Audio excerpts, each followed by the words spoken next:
Hello, Chuck here. Thank you so much for being a part of the A-Guitar community, and welcome to the tutorial for the second Metallica Ballad medley. The tutorial actually begins in the timestamp below that I've indicated, but first I'm going to give you a little bit of introduction and backstory to this medley, because it will directly involve how it applies to you in learning it, I think. Especially if you've learned the first one and now you are looking to learn this one as well. So, when I conceived the first medley,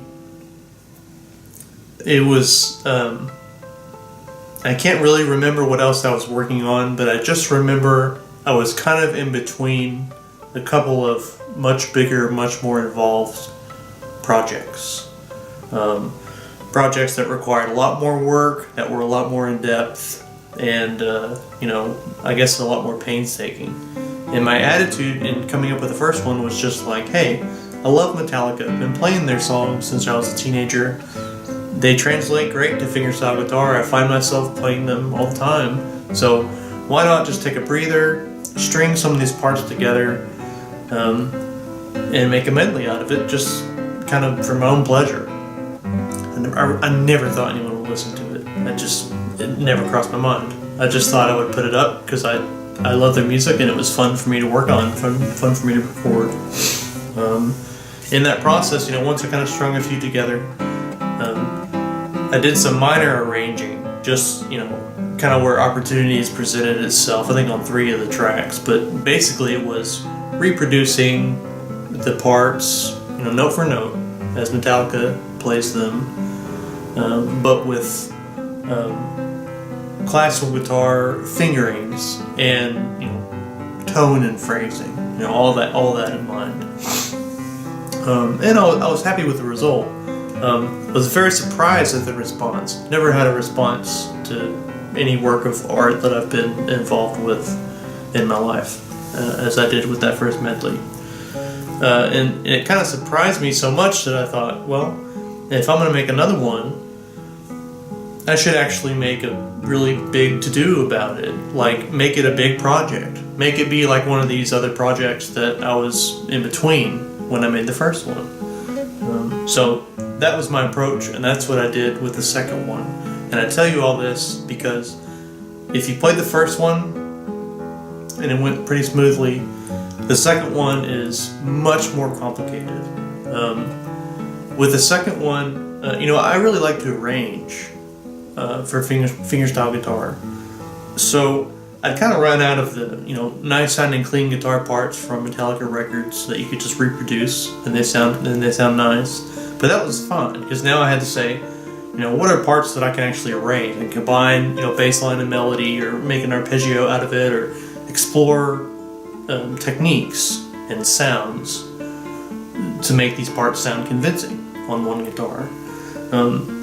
And I put a lot of effort into arranging this one. Every single song is arranged, except the Call of Cthulhu. That's a strict reproduction because it just didn't need anything. It was fine, and I couldn't find a good way to add something there. And Hero of the Day is almost exclusively note for note. I just added a little bass line.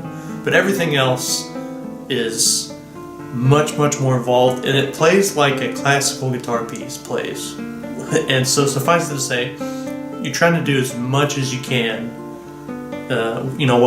while still being convincing with the music. You're trying to play as many parts as you can, overlapping lines, very complicated. And that's the way I wanted it to be, honestly. That I like to push myself when I arrange. I like to, if there's a piece that I love, I don't want to lose any of the parts. You're going to have to lose some parts sometimes, but I want to keep everything that I can. So if it made it very difficult to play technically, I just said, well, I'm just going to have to practice it. So this one took me, my best calculation is that I worked on it from conception to when I finally got the recording that I put up online. I think it was about a 7-month time period. And I do a lot of playing and a lot of performing this past year, so sometimes I would have to put it down for 3 or 4 weeks and then come back to it. But it was about 7 months from the time when I first started working on the first bit of it, which was The Unforgiven, to when I finally got the recording. And if you watch the recording, you watch the end, when I finally get it, my reaction is one of, I don't know what it is. It's just like, I mean, there's a lot of stress involved. So I remember thinking like, well, I mean, I hope I got this take, but, you know, if I didn't, I don't know when I'm going to get the next one, because it was hard to record, very, very involved. I did want it to be that way because that's what I like to do. And I'm going to take you through the process of showing you every note. I just want to say, if you played the first one and it went pretty smoothly, this is a very, very different animal.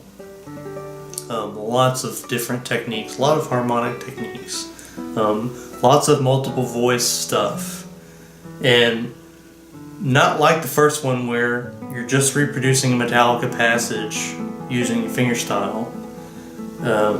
This one plays like a classical guitar piece in terms of its complexity, its attention to all the different voices that are going on. And I only mention this just to say I don't want you to be shocked, like if you run up against something that that seems difficult and something that you wouldn't find in the first medley. Just keep working at it. Like I told you, it took me 7 months to be able to play this. Hardest part for me was the very beginning, Fight Fire with Fire intro. Man, I wish I would have never come up with that. I mean, oof. I ended up making a couple of tweaks, taking out a couple of notes, because I just thought, this is going to be so hard for me to get this thing. I literally took out, like, there were 2 notes that I took out, but, oh man, I had to deconstruct that thing over and over and over again. And I put it first because, I mean, I thought it was a good intro, but also, I knew I was going to screw it up when I started to record. So I didn't want to have, 5 songs in, then play that and screw up over and over. So I put it right at the beginning. Just be persistent with this medley. There's a lot of coordination stuff, okay? Off the top of my head, Fight Fire with Fire, those harmonics, it's very tricky for me to get. The Day That Never Comes, you're gonna work your harmonic technique. Also the coordination of when the melody comes in, you've got it with your thumb while you're playing the arpeggio on top. That involves a lot of coordination. Nothing like that in the first medley. Let's see. Hero of the Day is not bad. Cthulhu is not bad. They're pretty straightforward. To Live Is to Die. It took a lot of work just because you want that part to sound very smooth. So while it's not too hard to find the notes and all the positions, getting everything not to buzz, doing the pretty phrasing that you want to do with that music, all that kind of clean playing. And that comes, for me, it's very influenced by classical guitar. You just want it to sound very pristine. That was difficult. And then Unforgiven was a lot of coordination, a lot of independent, like plugging hand finger independence. As in like play loud with this finger, soft with this one, soft with this one, loud with this one, soft with this one, soft with this one, loud with this one. And when we get there, you'll know what I'm talking about. Those are the things that make this medley work, I think. So persist, keep at it, you'll get it. It might just take some time if you run up against something you haven't seen before. If you haven't played a lot of classical guitar, then I'm guessing that will be the case. You'll run up against something that's new to you. Just persist, keep going. You love this music, just like I do. We love Metallica, so it's well worth it. Ask me any questions that you need to. Share with us the process as you go on. That's cool too. I always like hearing about people who are in the middle of a piece, getting it down. And just keep going. You'll be playing the heck out of this before you know it. But I just wanted to give that little introduction. I think this is the most challenging arrangement I've ever made. A couple other ones, one comes to mind that was like stretchier, but this one is so long in time and so many different difficulties, and just the way that you want it to come out, you want it to sound very good. I think it's the most challenging one that I've ever made. Anyway, that's just a little introduction, and just a slight disclaimer, but also just like, you're gonna have to do what I did and just persist, and you'll get it. Okay, let's review our terminology in case it's new to you. This is the terminology I'm gonna use.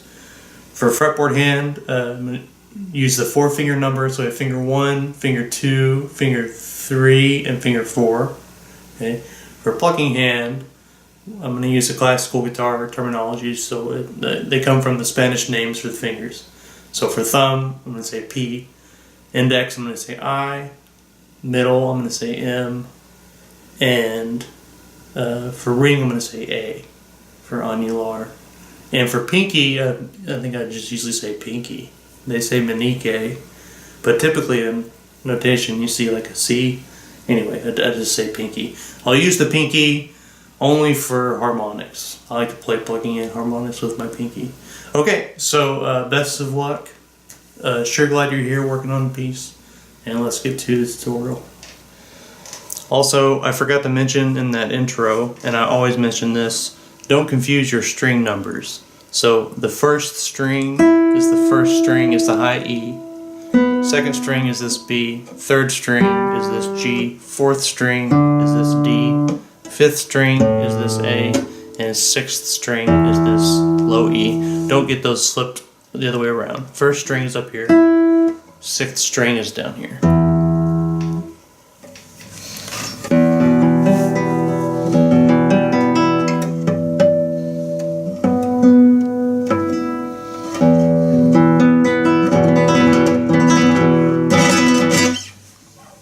So this medley starts with an arrangement of the intro to Fight Fire with Fire. And I just want to preface this intro by saying that it gave me so much trouble. When I put it together, I was excited with what I came up with. And then immediately I just thought, why did you do this? Because now you're going to have to learn it. And it was very difficult for me to learn. I probably had to work on it 4 or 5 times as much as anything else in the medley. So I just say that so that if it also happens to give you trouble, don't give up. It is difficult for me to play. That's why I put it first, so that when I was recording it, if I screwed up, I could just start right over. It's part of the reason why I put it first. I mean, it does work as a good intro. But anyway, just to say, if it takes you some time, yeah, I know it took me a lot of time too. So,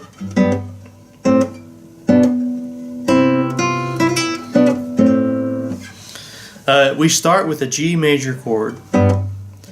And we fret the low G on the 6th string, 3rd fret. You'll probably always see me fret this with 2nd finger, although it makes more sense to use 3rd finger, I think. But I usually just end up doing it with 2, I don't know why. But we have the low G here on the 6th string, 3rd fret. Then we're going to play open 3rd string G and open 2nd string B. And my chord technique for this whole section is going to be P, I, and M. So P, I, and M to pluck those chords. And then these chords we're going to play staccato, which means you keep them short as opposed to letting them ring. Yeah, that's legato. We're going to play staccato because that's how Metallica plays it on the record. So an easy way to do staccato with fingerstyle guitar is not to do it left hand, or fretboard hand rather, but to do it with your plucking hand. Right after you pluck the chord, just let your fingers relax back onto the strings and touch the strings, and they'll cut the sound short. It's a very easy way to do staccato with your plucking hand. And this is a really good exercise for your plucking hand.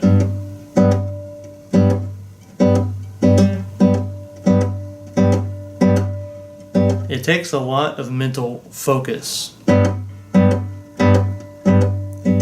But the sooner you can learn to relax after you pluck, the sooner you'll be able to move your hand and do something else. So it's very valuable for your technique. Okay, so that's the first chord. We're going to keep it short. Then we're going to play this chord. It's an A minor chord. We have open 5th string A, 3rd string 2nd fret A with your 4th finger, and then 2nd string 1st fret C with your 2nd finger. And still P, I, M over here. And that one's also staccato. Then we're going to move this same chord up 2 frets. So 4th finger goes up to the 4th fret, B, 2nd finger goes up to the 3rd fret, D, and 1st finger is going to come in and play the 2nd fret on the 5th string, B. I guess that's a B minor chord.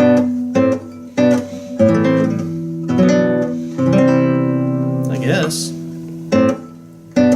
Anyway, we're just playing these 3 notes. And again, that chord is staccato. And let this work this so it's a nice easy move. This is a very easy move as long as you just move your arm. That's why I use 4 and 2 here, so they can be my guide. They can just slide up. I just drop down 1 and it's no big deal. Now we're going to go to a C major chord, 5th string 3rd fret C with your 3rd finger, 2nd string 1st fret C with your 1st finger, and open 1st string E. That's open. And this is the first chord that's not staccato. We have short, short, short, long. Okay. After you pluck this chord, we're going to do this little ornament on top. Okay. After we pluck the chord, play 1st string 1st fret F with 1st finger. 1st finger just jumps like this. It's an easy move. Then we're going to play the open 1st string E and then do this little ornament. It's called an inverted mordant, technically, if you wanted to know. Or you could just know it sounds like this. Anytime you hear this. Or no, that's a regular mordant. Inverted mordant would be.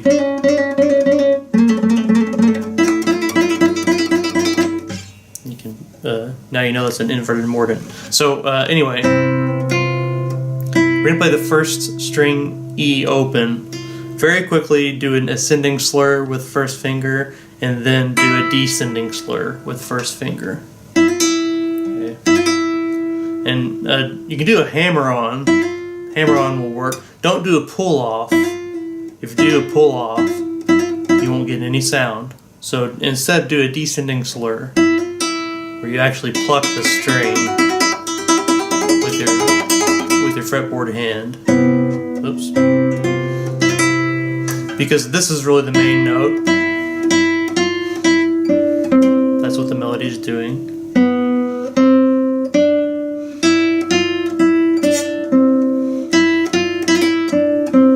So that's the one that you want to hear.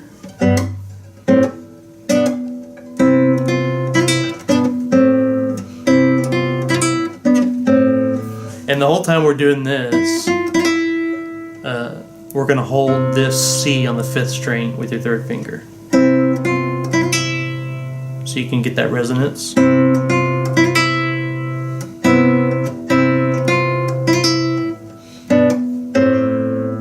After that, we're just going to do this B minor chord and then the A minor chord like before. Instead of doing this, we're going back down. So these are the same as right here and right here.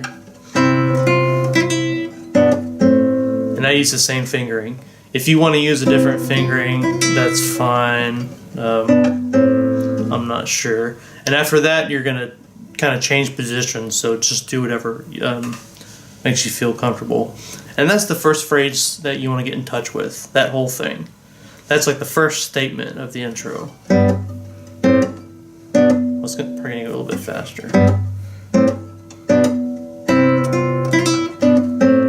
And then we're going to have the answer, and then we're going to do that statement again and have the answer, okay?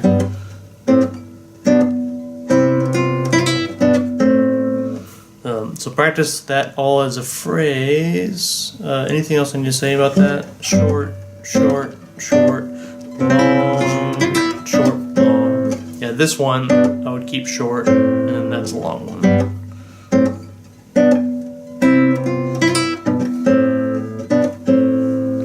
After that, we have this.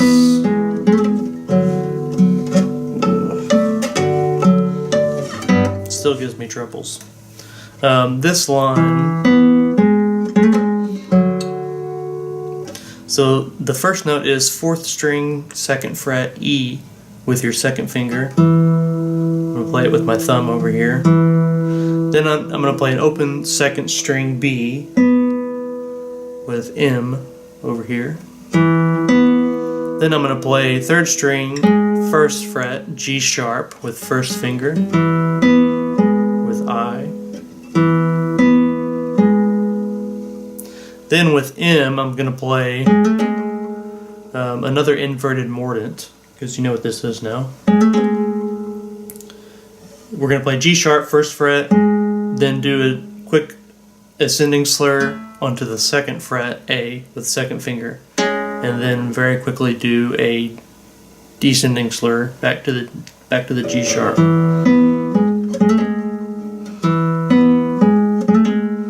And so plucking hand P M I M, and I'm doing rest stroke, right, with M and with I and with M, because the way I kind of play these phrases is the first one is a little bit brighter and chirpier, and then the answer is kind of fuller,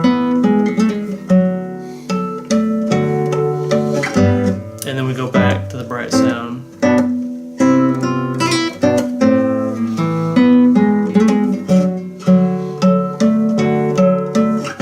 So they kind of sound like they're talking to each other.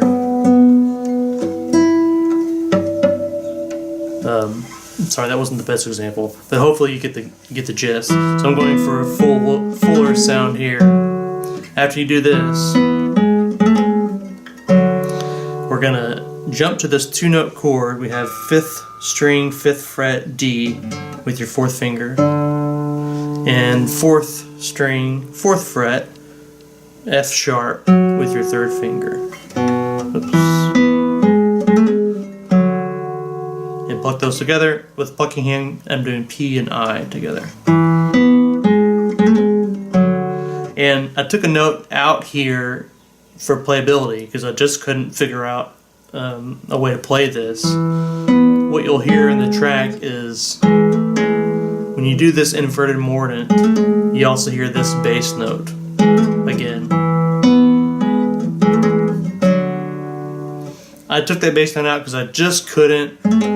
I'd worked a bunch of fingerings and I just couldn't get it to work consistently, so I just took it out. You'll see it in the next 2 phrases that are structured like this. I don't think you really miss it, especially since this comes next. That's where your ear's gonna go. But I just want to tell you, if it bothers you, you can leave that bass note in. It's just, I was really looking for ways to make it simpler because I was having a very hard time with this, and it seemed like a sacrifice that wasn't a big deal, so I took it out. So this is kind of a phrase, and right at this point it kind of goes right into this next phrase. That's, I mean, on the recording it's a different, overdubbed part.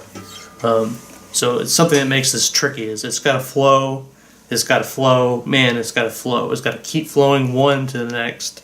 Difficult, doesn't matter. You know, rest stroke or harmonics, whatever you're doing, doesn't matter. It's got to flow. It's got to keep going.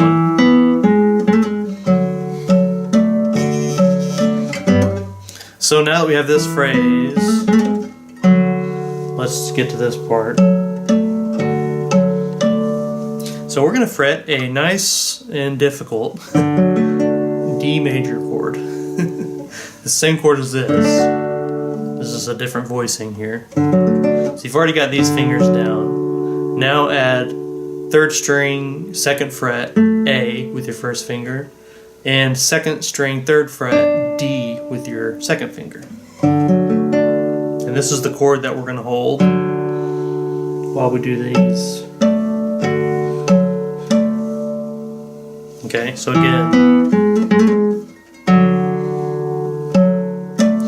the first thing you have to play here is these two. I typically kind of play those and then put 2 and 1 down. You might want to try putting them all down together, or just however it feels comfortable for you, but you want to be comfortable with this shape. If you got long fingers, you can play this shape like it's this. It's no big deal for you. You got shorter fingers like I do, this takes some getting used to. But this is a shape that you will want to be familiar with, I promise. It will come up in music that you play. Just, if it's not the friendliest feeling thing in your hand, don't worry. Just work on it. Just work on it. I have a stretching exercise that starts with this. It starts with this shape. And it's just like immediately I feel a little bit uncomfortable. So don't worry if it's doesn't feel comfortable right away. Okay, so we got this D major shape. We're gonna pluck these 2 notes first. Then just hold this down there and you're fine. Nothing else needs to be done. Now we gotta play a harmonic and a note underneath it with our thumb. These are called artificial harmonics. If you don't know how to do the technique, I have videos on this. Just search under the tag harmonics and you should find it. If you can't find it, let me know. I'll help you. So we're going to do a harmonic with this line. So that's the line that we're plucking. We're just going to pluck it an octave up. So you want to look at your fret numbers 2, 3, 4, 2, 3. Add 12 to each one and you will get the harmonic location. So 14, 15, 16, 14, 15. Those are where you need to pluck the harmonics. And you want to touch them with your index finger. I pluck them with my pinky. You might want to try that. Also, a lot of people will use their A finger. And you can't use thumb here. You could, but you can't here because your thumb is plucking a different note. So once you know where these are, and that's the sequence. It goes from string 3 to string 2, string 4, string 3, string 2. Okay. Now all you need to do with the thumb is just pluck the string that's directly behind the string on which you're plucking the harmonic. Does that make sense? So this first one, the harmonic's on the 4th string. So with the thumb, I'm going to pluck the... I'm sorry, I said that wrong. This first one, the harmonic's on the 3rd string. So with the thumb, I'm going to pluck with the 4th string. Okay. Now, the next note, the harmonic's on the 2nd string. So with the thumb, I'm going to pluck on the 3rd string. Now the harmonic's on the 4th string, so with the thumb I'm going to pluck on the 5th string. Like that.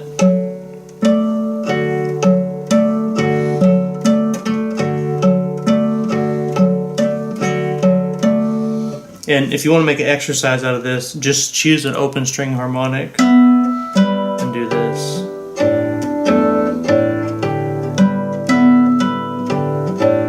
12th fret works. 19th 19th fret is another good one.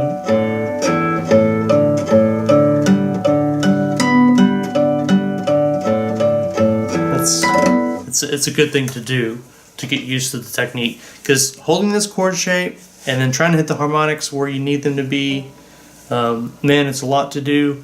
You want this to be comfortable, and your hand making the harmonics, it's in a compromised state, just because you wouldn't normally pluck, you know, a note like this, okay? But you have to, because you have to point, make the harmonic, and then pluck something. And your thumb is, for me, I don't ever play anything with a thumb going behind the index. It's always the other way around. So do this kind of work, which is open strings.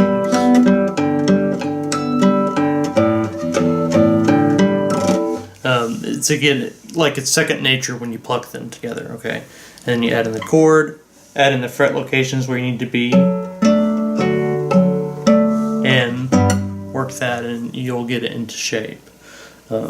So the sequence here is,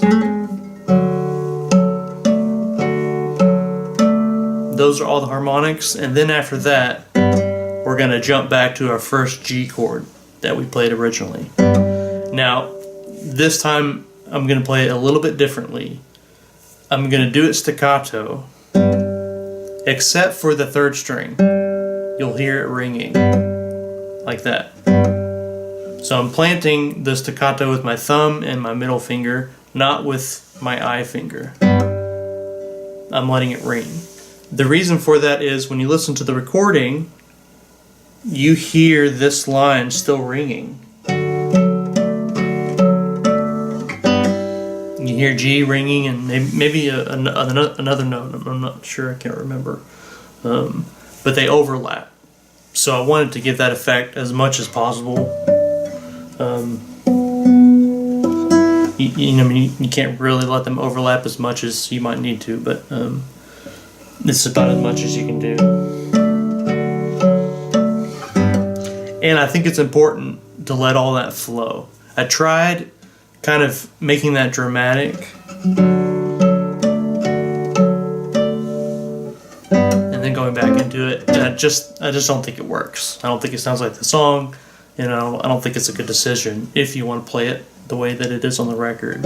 So do your work to make that flow as much as you can, and then we're off to the next one.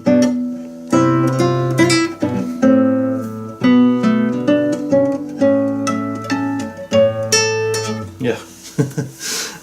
So one last time, kind of slow on this.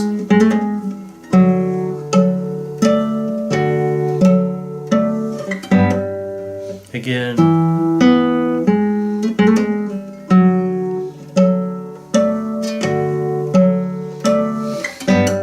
And then we're back, okay? So this part is the same, except we're going to let that initial G ring only for that first chord. After that, we're back to our normal staccato. Okay? This is all the same. Now we're going to do this.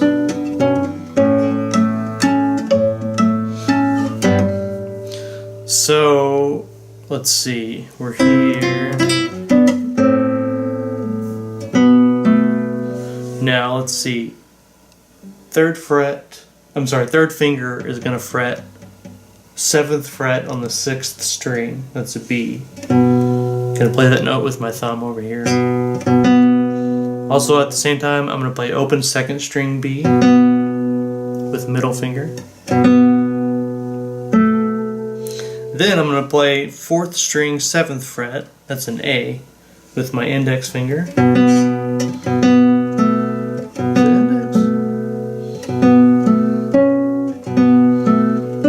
I actually think I played that note with thumb. I think it's P and M together, and then P, M, I, and P. Yeah. So we have this B at the same time with the open B. Then we play this A. Now 4th finger is going to jump same fret just to the 3rd string. This is the best way I can think of to finger it. 7th fret, 3rd string. and go to the third finger. The whole time though, you're holding down this low B. Sorry, it's kind of hard to show on this camera.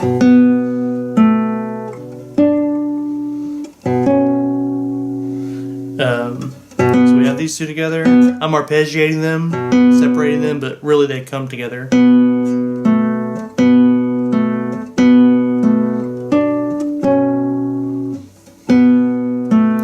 Then fourth finger's going to jump to the third string. Then we're going to play second finger on the third string, 6th fret.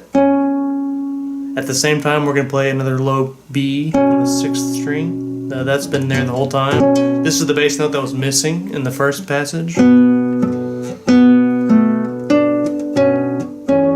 Oops, that one.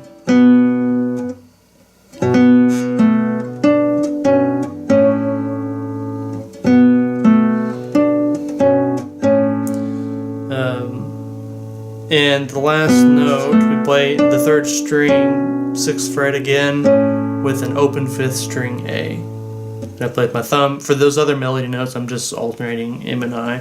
M, I, M.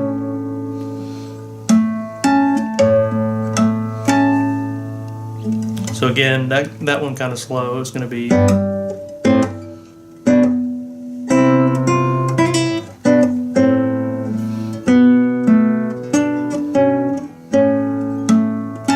The harmonics, okay? And again, I'm kind of warming up the sound and leaning into it with the rest stroke. You don't have to do that, but that's my plan to kind of make the two parts sound different. Okay, so after this, we're gonna fret this chord and hold it with the left hand. Third finger goes on 4th string, 7th fret. Second finger's already on 3rd string, 6th fret. And first finger is going to do a mini bar across the 2nd and 1st strings on the 5th fret. This is A major chord. That's our harmony while we do this business. And we do need the open 5th string, so be careful not to accidentally touch it with your 3rd finger. So after this business, jump to this chord and go ahead and fret it. Now we're going to do this. Same harmonic technique. This spacing's a little bit different. Let me show you the harmonic line first. You're going to play this melody here. Those are your notes. 2nd string, 1st string, 3rd string, 2nd string, 1st string. So just look what you're holding down. You've got 5, 5, 6, 5, 5. So you need 17, 17, 18, 17, 17. Those are your frets to hit the harmonics. Now this time with the thumb, instead of plucking the string directly behind the string on which you're playing the harmonic, it's going to be 2 strings behind it. I did this because it sounded more like the recording to me, to space it that way. So you're just playing 4th string, 3rd string, 5th string, 4th string, 3rd string. Again, work on this spacing, okay, with your open strings.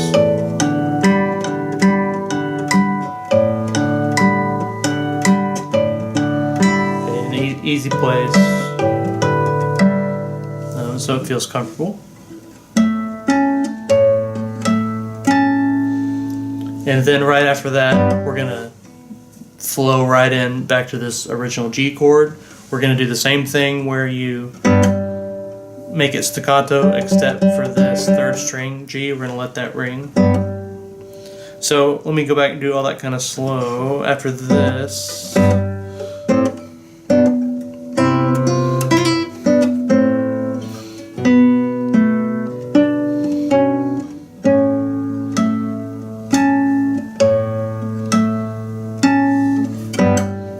one more time.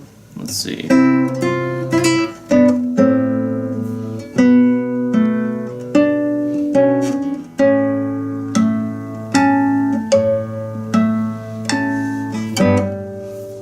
And now we're off to the next passage. This is the exact same as before. Now we have this part.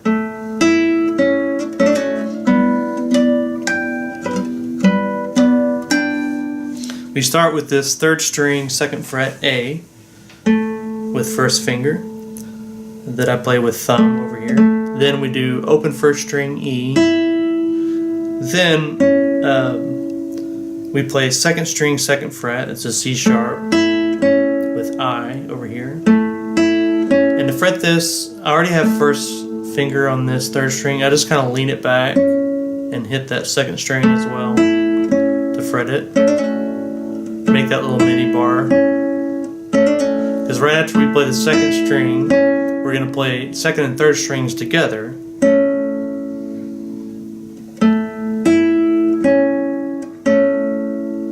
Okay. With thumb and M, I think is what I'm using.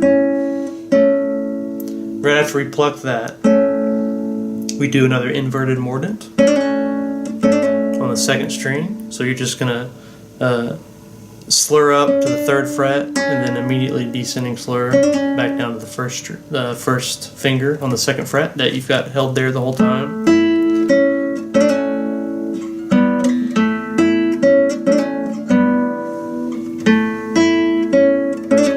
Then we're gonna slide up to this chord. It's back to G major. Same shape as this, just down to 2 frets. I'm going to fret with my 4th finger here, 4th string, 5th fret. Then with the 3rd string, on the 3rd string, we're going to fret the 4th fret with the 2nd finger. Your 1st finger is going to bar these first 2 strings on the 3rd fret. And I just kind of slide it up and keep it there and kind of lean back because it doesn't really need to bar this 3rd string anymore. And this is the chord that you're going to hold while you do this next harmonic progression.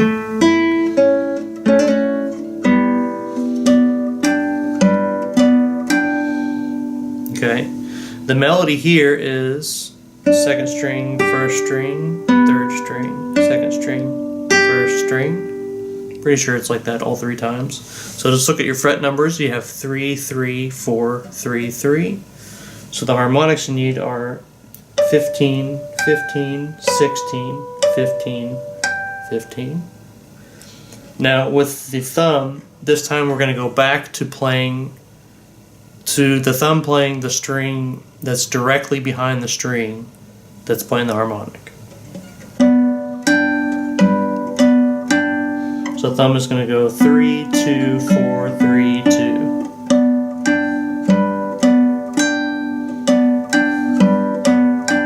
Same spacing as the first time around.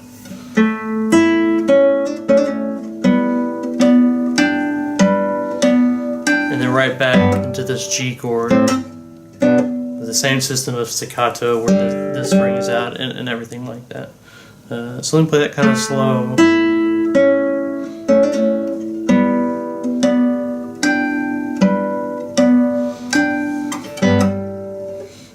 Okay, one more time.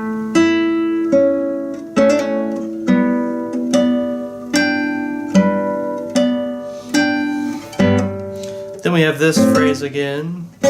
Oops. And now we have the ending phrase.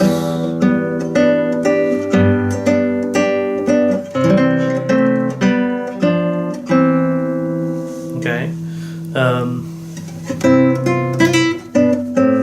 It starts like this.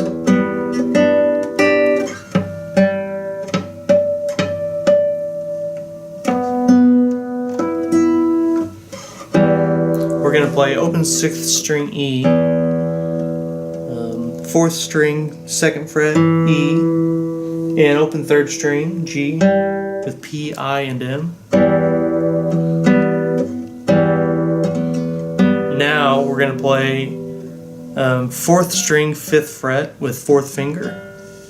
It's a G, and 3rd string 4th fret with 3rd finger, that's a B. Pluck those with I and M. Now 1 is going to come over and it's going to bar strings 2 and 1 at the 3rd fret. And I'm trying to hold out all these 2-note chords and let them ring into each other to kind of get that effect that it sounds like on the recording. Not including the first one. I let go of this E, obviously. And then the rest I'm trying to hold out. So when we bar these first 2 strings, and it's like a hinge bar, you can see my bar finger's not flat all the way across, it's only concerned with those 2.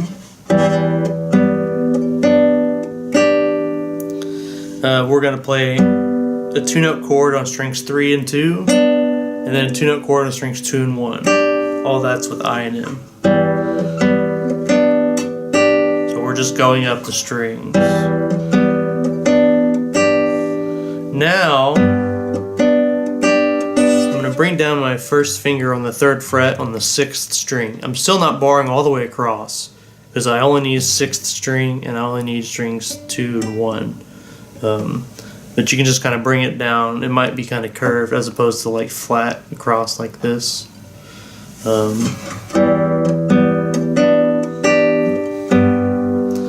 the 3-note chord is 6th string with 1st finger, 4th string that you've got 4th finger there already, and 3rd string that you've got 3rd finger there already. Now you're going to hold this low G on the 6th string, just let it ring, and then pluck these other 2-note chords. We've got strings 3 and 2, strings 2 and 1, and strings 3 and 2.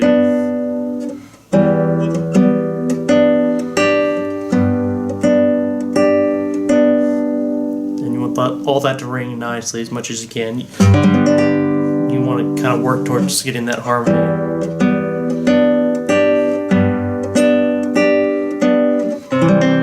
Okay.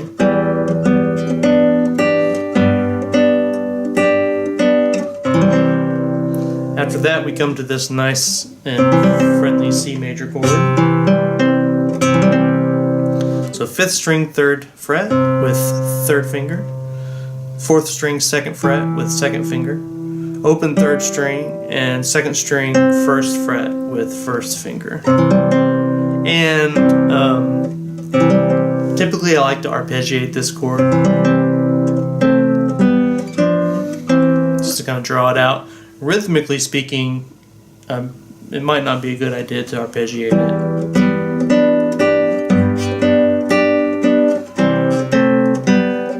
That flow is a little bit better to me. I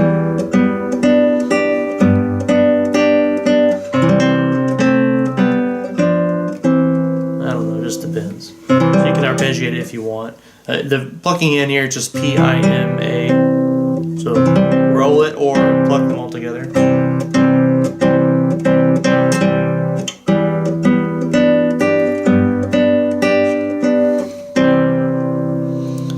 Now we have this little ending figure. We're going to hold this 5th string C on the 3rd fret as long as we can. About that long here, then you got to let go of it. But we've got it ringing. Now take 2nd finger and move it to 3rd string 2nd fret. And keep 1st finger where it is, and you're going to pluck 3rd and 2nd strings together. I pluck these with P and M. Then let them both go and pluck open 3rd and 2nd strings together. Now, jump with your 3rd finger to the 3rd fret on the 4th string and put down 4th finger on the 2nd string 3rd fret. Pluck these 2 together.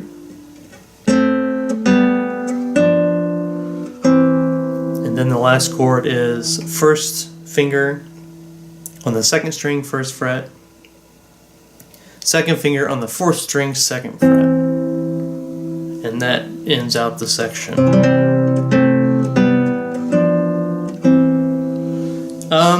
You can also do this in harmonics. It's not the way it sounds in the recording, but I played around with it.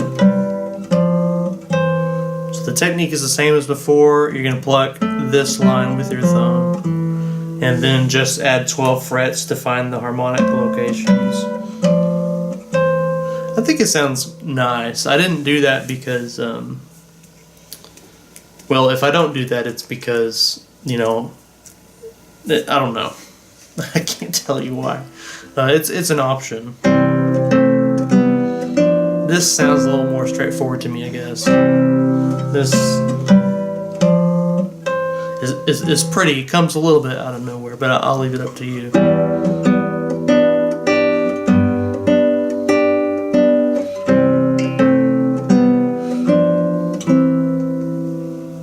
And I go for a very warm sound here at the end, with some vibrato on that last chord. Okay, then you're gonna hold that just for a second, and we're gonna go right into The Day That Never Comes harmonics. So that's something to practice if you're gonna play this medley straight through. Practice, you know, not really being done here, but also saying, okay, now I'm going to go to the next one.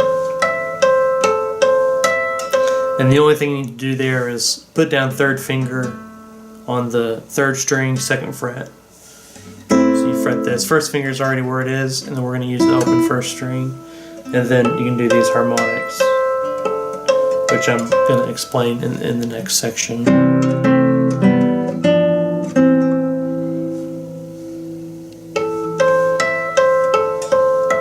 Just let it ring as long as you want, and then start those harmonics. So now we transition into The Day That Never Comes.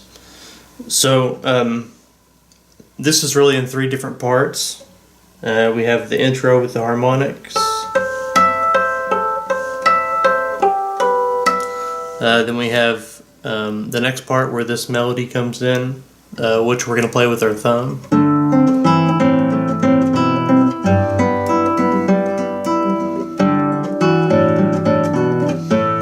While we're doing the accompaniment with the fingers. Then we have this verse riff.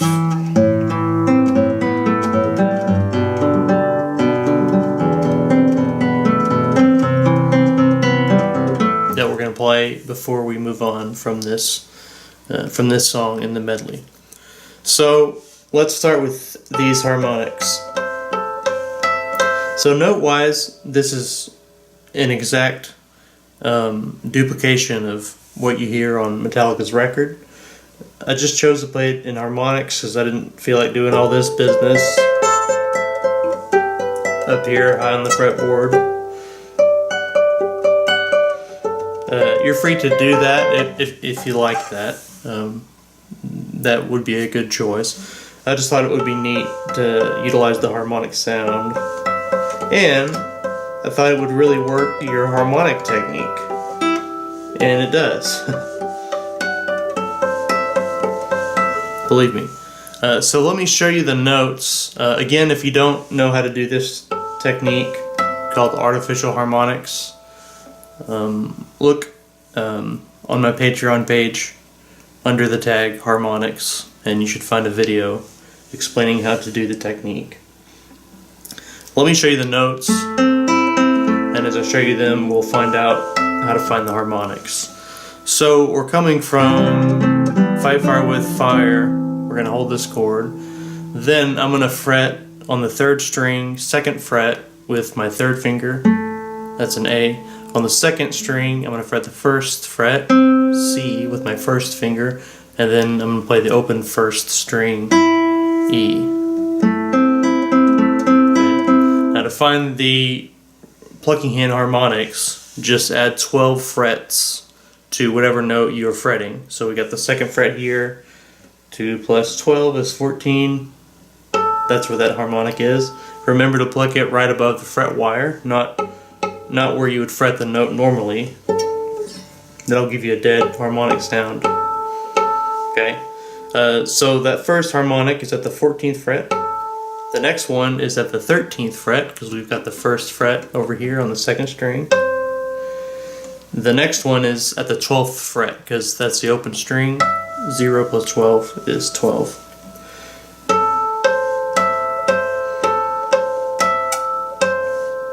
That's the first part of our phrase. Okay, the next part of the pattern is all open strings. We got an E minor harmony here. So we're going to pluck the same pattern, the same string crossings, all at the 12th fret. That one works out kind of nice. No fretting involved, and it's a little easier to not have to change frets with your harmonic hand over here. This is a little bit more difficult. That's a little bit easier. So again, and then this. Okay, the next one, we're going to play the open third string, G. I'm going to fret a D on the second string, 3rd fret with my 4th finger.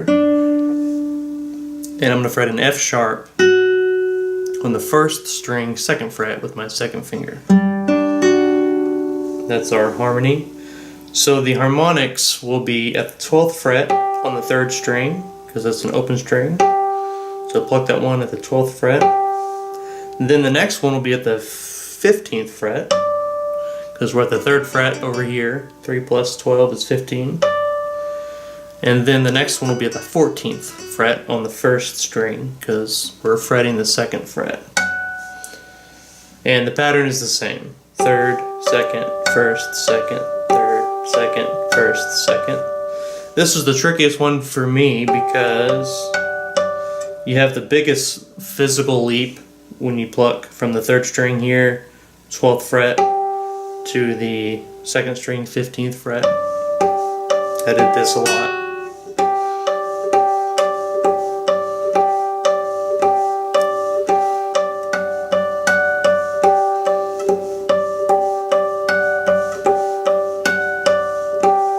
And it really helps to get your, I'm going to over exaggerate, but it really helps to get your arm involved. Like if you'll notice, my wrist is stationary when I do these. I'm not trying to point to each one with my wrist. Instead, I feel like I need to keep this stable and just pinpoint it with my arm. Because it can be quite tricky to land, regardless of what finger you pluck with. I use pinky for these. You might use A, you might use M, but you've got to land 2 fingers on the string. You don't really do this all the time. This one where you're touching it, and then whatever one you're going to use to pluck. So not only do you have to be accurate with 1 finger, but a second one as well. So I want to find what this feels like, keep it there, and then just move it with my arm. Okay, and then the 4th part of this phrase is the same shape as the first part. Okay, so let me play all that again kind of slow.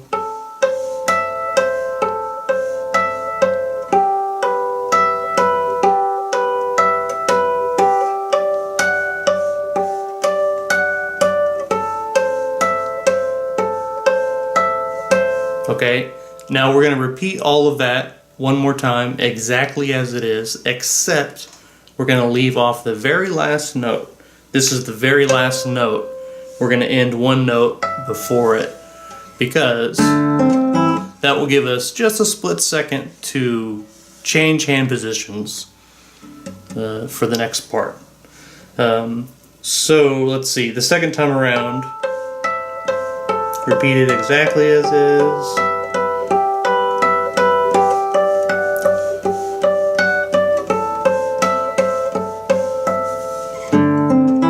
End on this first string, E, at the 12th fret.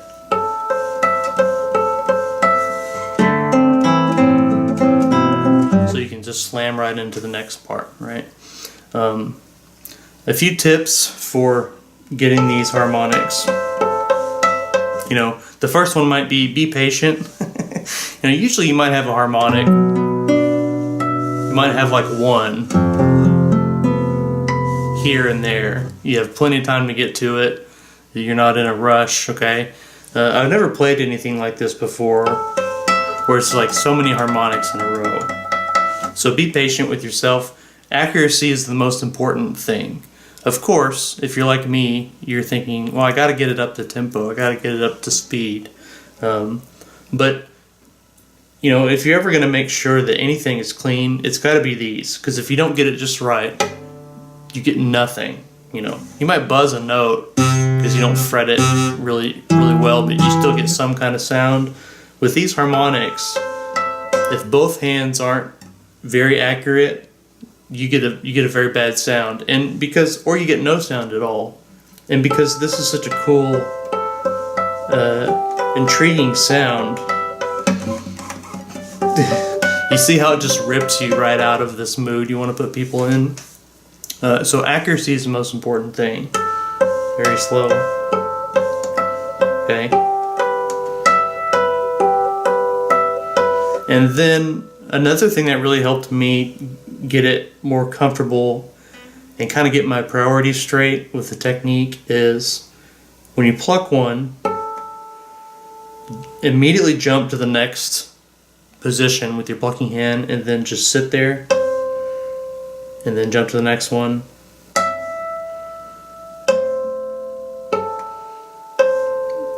With that type of preparation, so that you're sure that you never miss, and you're sure that you feel both of your fingers on the string exactly where they need to be. So all you have to do is pluck.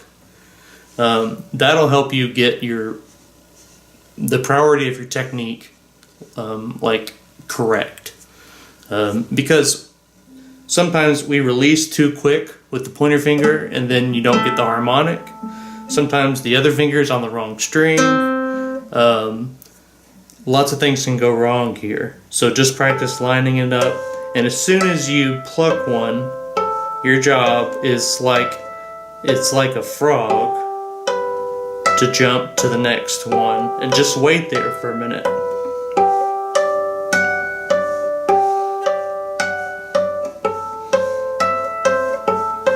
That's what you want to program into your hand.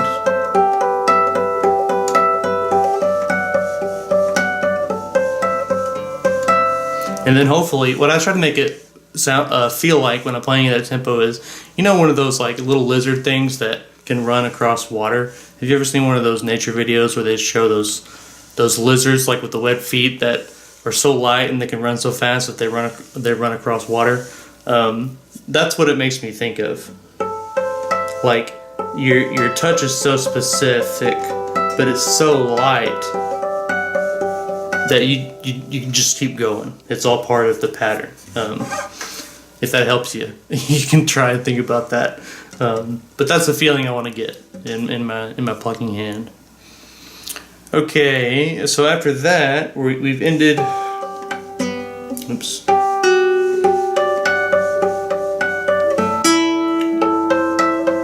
We've ended on this harmonic. Now we're gonna slam right into this next part. So this next part, here's what's going on. We're playing the exact same notes with our fingers as we did in the intro. They're just one octave down.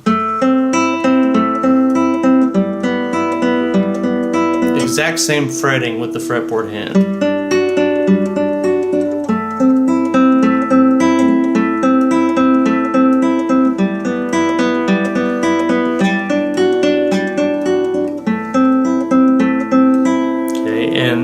All of these I'm going to play with the plucking hand. I-M-A-M. I-M-A-M, I-M-A-M, I-M-A-M, I-M-A-M, I-M-A-M, I-M-A-M.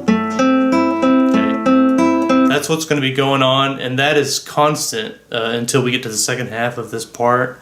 That'll help you work your way through because we're going to throw in the melody with the thumb down here. and all it's going to try and do is confuse your hand. It takes a lot of coordination, so you want to get this very solid. Okay? Same notes as I showed you in the intro. We're just not playing them in harmonics. We're playing them just regular. It's going to sound an octave down. Okay. Now let's talk about what the thumb does. The thumb is just going to play the guitar, the distorted guitar melodic line from the song.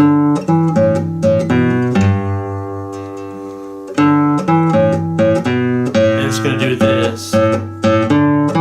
That's kind of what the drums do. That da da da da. So that's in there too. Okay, so let's go over it note by note. Start with your thumb on the 4th string, open.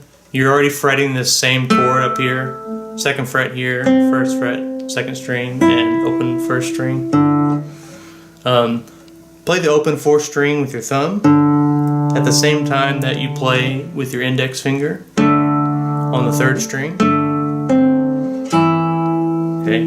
After those two, pluck with your middle finger M on the 2nd string. Then we're going to pluck A on the 1st string and thumb on the 4th string at the same time, with the 2nd finger fretting the 2nd fret on the 4th string. Okay. The next note, we're going to play with our middle finger on the 2nd string. And the thumb is going to play open 5th string A.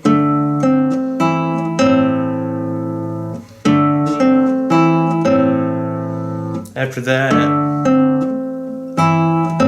we're going to play with index. And then middle and thumb together. Thumb is still on the open 5th string. Then we're going to play with A finger. And thumb is going to play on the 5th string while we fret the 2nd fret with your 2nd finger here. Oops. And then we follow that note with the middle finger, 2nd string.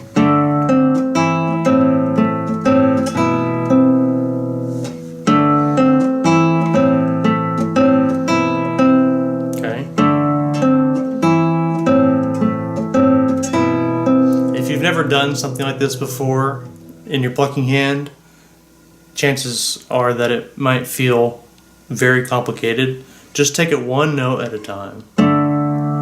You will build the coordination.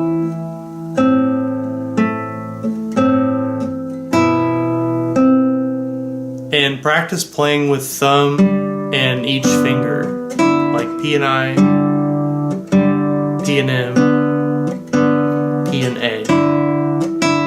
And you can do stuff like this.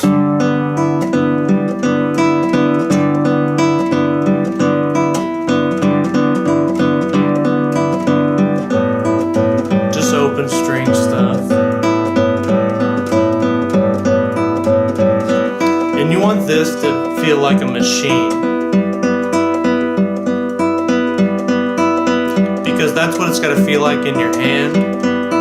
When your thumb's doing all this syncopated stuff and jumping strings, these fingers have just got to go. Like, you got to put them on autopilot.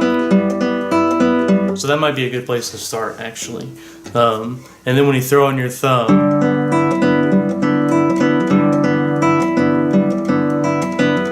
try and feel these fingers just, kind of anchoring everything, because hopefully you don't have to think about them too much. Okay, so we were here. Now we're going to play a low G on the 6th string, 3rd fret, with your 4th finger. Our harmony is an open E minor, so no fretting on the first 3 strings. And this is an easy little chunk. Just play P and I together, and then just finish out the next 2 beats. Just M, A, M, I, M, A, M.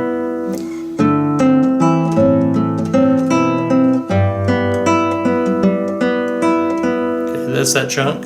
Now we're going to do this. So fret this 3rd chord, from the intro.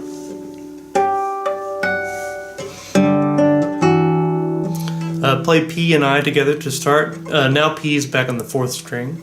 So we're going to do P and I together, then M, then P and A together. And this time I'm going to fret the 2nd fret on the 4th string with my 1st finger.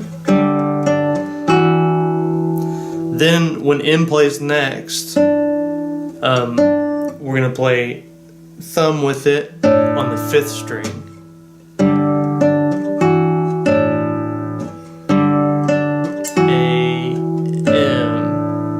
Then play I, then play P and M together, then play P and A together, and I'm going to fret 5th string 2nd fret here with my 1st finger, and then play M. And that's that chunk.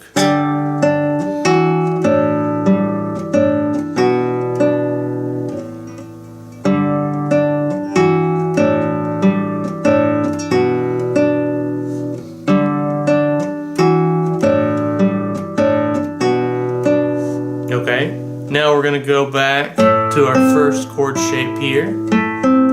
This one. This A minor. And we're going to play only one bass note here. A few of them, but they're all the same. They're all open 5th string A. So play P and I together. Then play M. Then play A. Then play P and M together, then I, then P and M together, then A, then P and M together, and then you start the pattern back over. Okay? So let me back up and intro that again.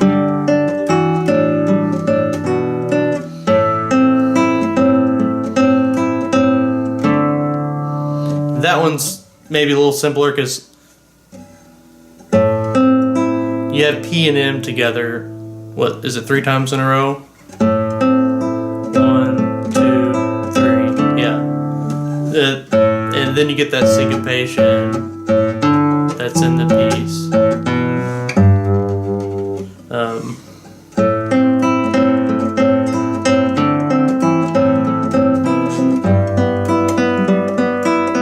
Okay, so let me play that all kind of slow for you.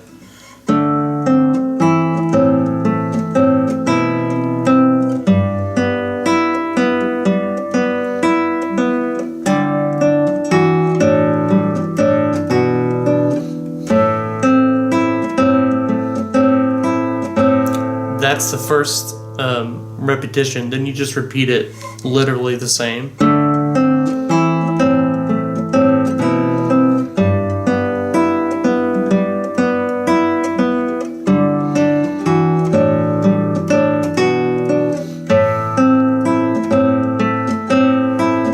you're going to play that 2 times through. And then let me mention some tips before we go to the next part. Remember in this part, this arpeggio is really secondary, like in volume. What you really want your audience to hear is this line. That's what you really want to come out. And I would make it as big and as rich as you can. Good news is you're using your thumb. But bad news is you've got this to distract you, okay? A lot to do. Lean on your thumb like a lot. See how like I'm pushing down? Use some of that when you play these notes. Because they can help you bring out these bass strings loudly with your thumb without getting like a nasty sound, okay? You want this to sound... You want it to sound good. It's a nice line. It's a pretty melodic line. So lean on it with your thumb to get it to come out.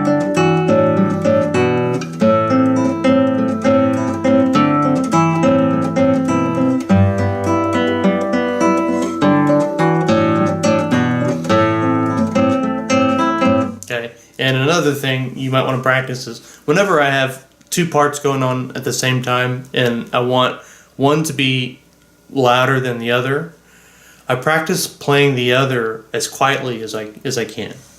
That, in this case, would be this.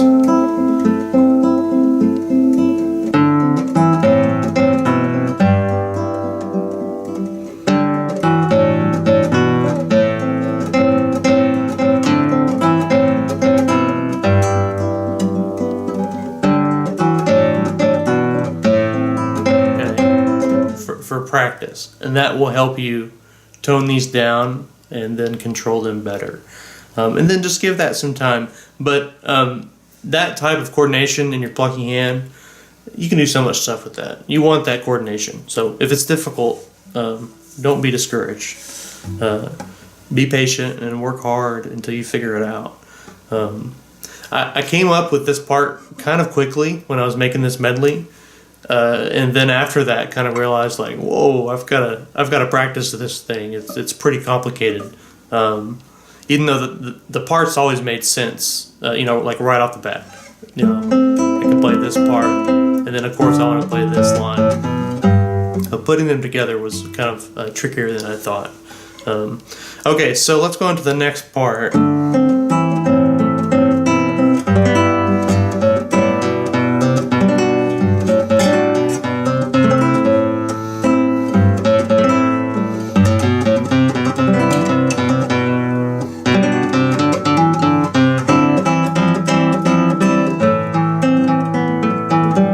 To that. So we played this 2 times through. Okay, we played it once, then we played it a second time. Now, on the third time, it's going to start the same until we get to this chord. When we get to this chord, we're going to change the texture. Because the reason I want to change the texture here is because I just couldn't play the darn thing anymore. Like, I wanted to play this line. I didn't want to just play this again. I wanted to play.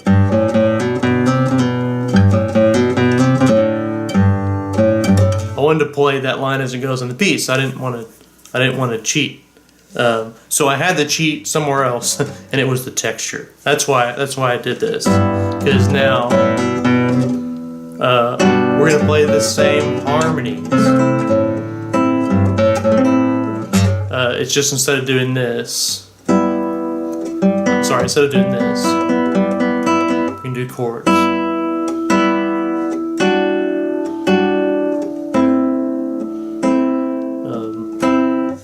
So that's why this change happens. So it starts out the same. Then when we get to here, you fret a low G on the 6th string, 3rd fret, with your 4th finger, and just pluck your open E minor harmony, which is the first 3 strings open. Just pluck all that together. P, I, M, and A. I arpeggiate it, which means I start with the thumb and then go to A one at a time. Although you could just as well pluck it all together.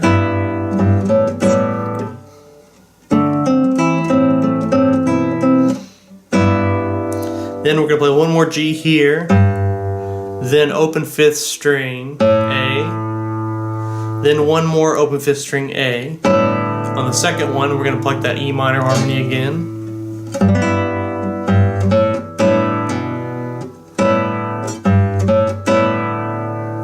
You can arpeggiate it if you want.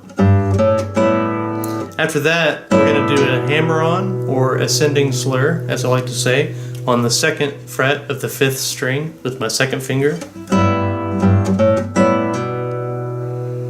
Then we're going to do another hammer-on. We're going to pluck this 2nd fret as the B and do another hammer-on, or ascending slur, onto the 3rd fret with your 3rd finger.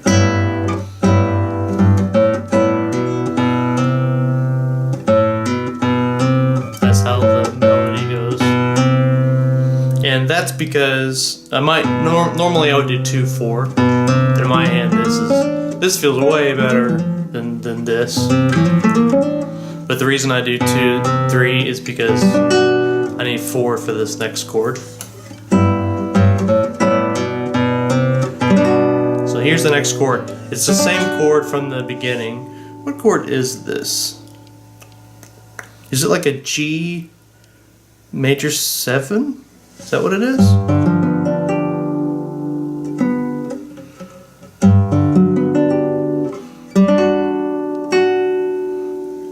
I'm not sure. Anyway, it's this chord from the introduction.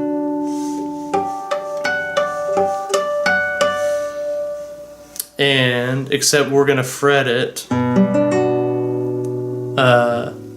with 4th finger on the 3rd fret of the 2nd string, and 1st finger is like before on the 2nd fret of the 1st string. And we got the open 3rd string, of course, and then the 2nd finger is going to come in and fret the 2nd fret of the 5th string. We're going to plug all those together. And this is a tricky chord for me to get.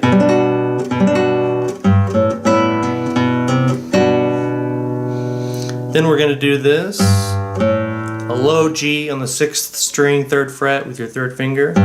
Then an open 5th string A. Then another open 5th string A while we pluck the chord.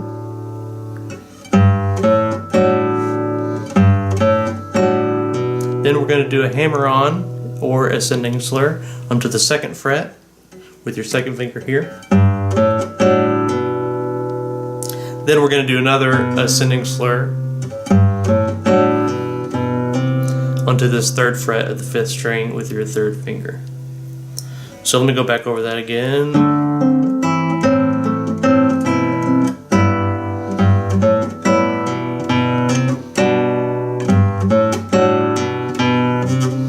That's as far as we've gotten.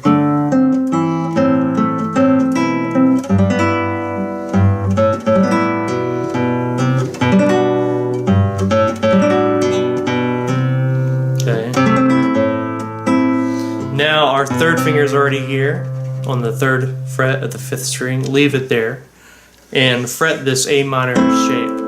2nd finger here, 1st finger here, open 1st string. And we got this guy here to make it a 1st inversion, A minor. Ooh. But don't worry, because now it's going to go back to root position. Pluck this all together, these 4 notes, B, I, M, A. And then relax your 3rd finger. Try and like lift it off the string to avoid this. The squeak that we'll get, okay? Right after you pluck the chord, pluck the open 5th string. You could do a descending slur here. I think it'd sound cool. I just have never been able to get it to work technically. I think on the record it's a pretty quick, it's a snappy sounding slur. But I kind of cheat because I couldn't figure out a way to do that while holding this. So just pluck this 5th string and then pluck it open. And make this C on the 3rd fret louder and then the open A softer. That will help give the effect of a slur. That was another problem I had trying to actually do the slur, because I would snap this really hard, trying to do all this at once, and it just didn't sound good. Okay, where are we?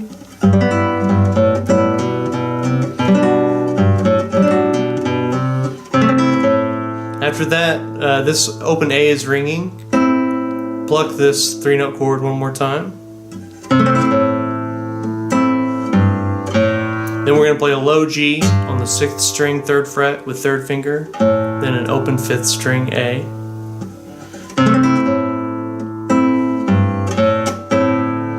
Then we're going to play a second open string A in a row. At the same time, we're going to play this 3-note chord.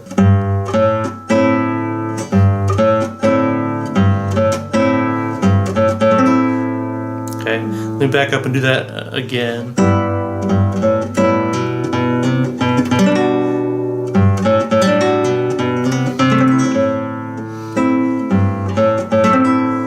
Okay, now we're going to forget the chords for a minute. Cheating again. But I just really wanted to get into this line. Sometimes there's no substitute for being able to get into a line without just taking your fingers away from other stuff, you know? It's something I learned playing in a guitar ensemble, because you only have one line. You don't have a million notes to play. You only have like one part.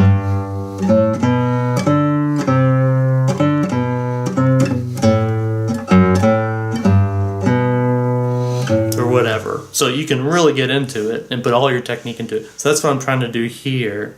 So we're going to play all this without any chords. So let me show you this line. It starts on the 6th string 3rd fret, G, with your 2nd finger. Then do an ascending slur up to the 5th fret with your 4th finger. Then play the 5th string 2nd fret with your 1st finger.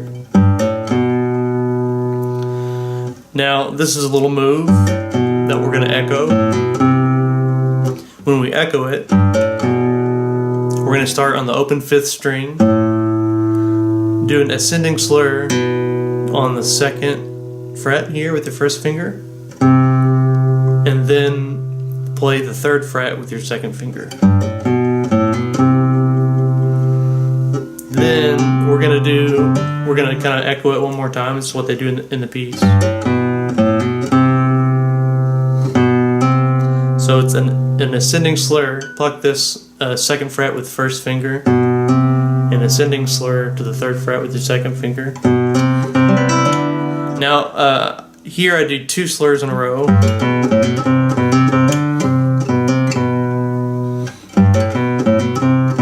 This second one is from 2 to 4, 3rd fret to 5th fret. And when we do the 2nd ascending slur, we're going to pluck a chord, going to give a harmony.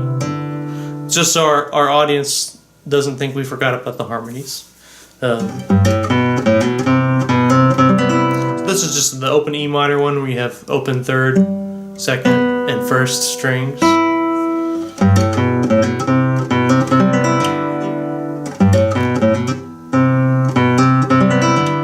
Those are just going to ring as long as I can. After this, play the 3rd fret again with your 2nd finger, then play the 2nd fret with your 1st finger, ascending slur back to the 3rd fret with 2nd finger, and then the line ends on the 1st finger, 2nd fret. And man, if you're going to get into a line in the piece, ooh, it should be this one. I mean, you'll want to get into a lot of lines, but this is a great.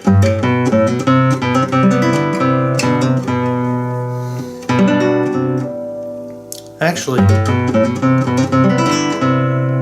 I think the way I finger it is 1st finger here, then put 3rd finger on this 3rd fret, and then 2nd finger here. Because that puts you in prime position to fret this next chord, just like we did before. That's the way that I would do it. Okay, now we're going to fret this, what I'm calling a G major 7 chord from before. And the 2nd finger is on this B on the 5th string 2nd fret.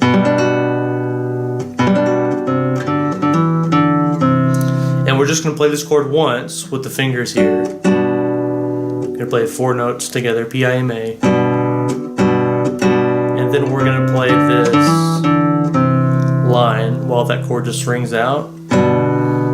First, we already have this note being played on the 2nd string, 2nd fret of the 5th string, rather. Then play 3rd fret of the 5th string with your 3rd finger.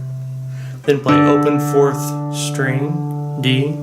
Then play open 4th string, D again. And do a very quick ascending slur to the 2nd fret with your 2nd finger.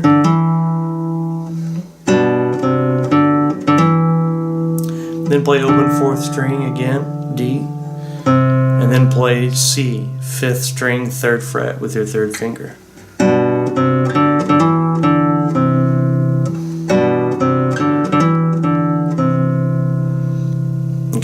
Let me back up a little bit.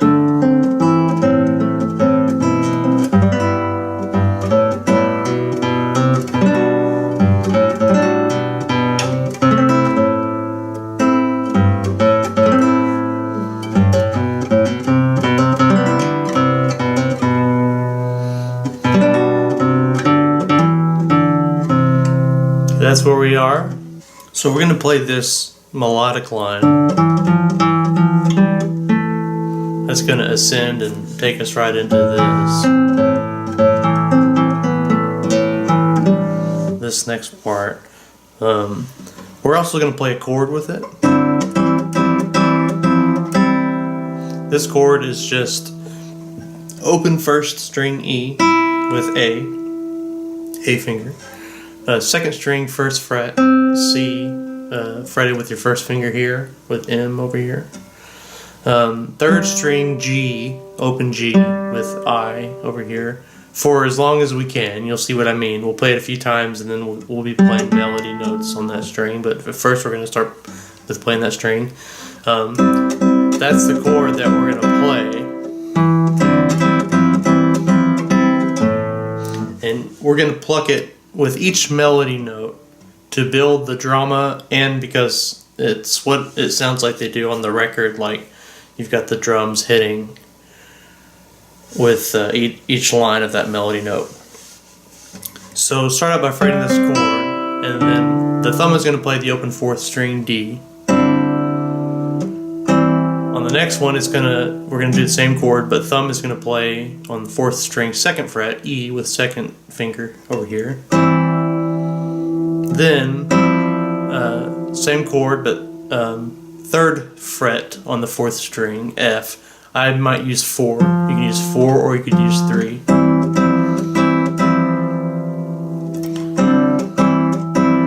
Then play second fret again.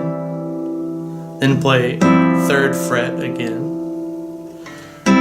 Now, keep M and A where they are and just relax I and move thumb up to the third string. This is going to fool your audience into not realizing this note has been there the whole time, because it was fitting into this chord. But now you're going to play it with your thumb like it's a melody note, and no one will know it hasn't been there the whole time.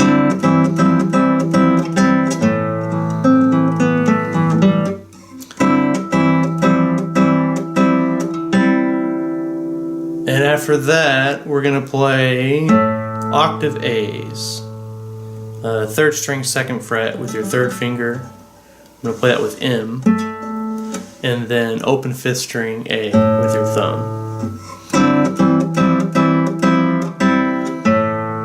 And that's going to take us into this part.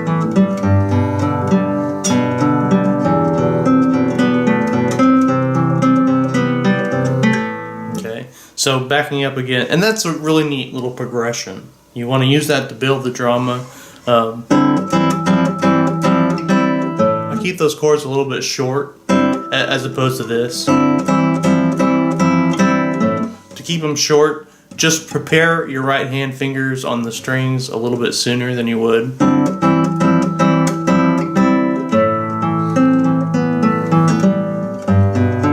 And that'll make it short.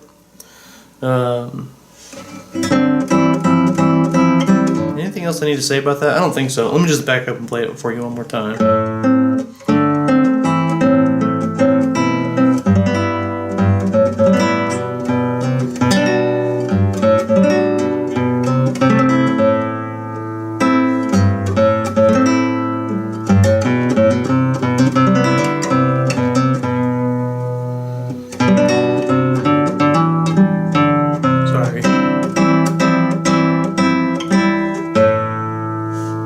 Builds to those two A's.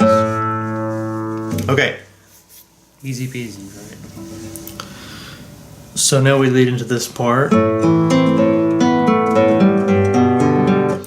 So you're here holding these two A's, and you've got this A on the third string with your third finger. Now we're going to fret an A minor chord. So it's going to be open fifth string A, Put down your second finger on the 4th string, 2nd fret, E.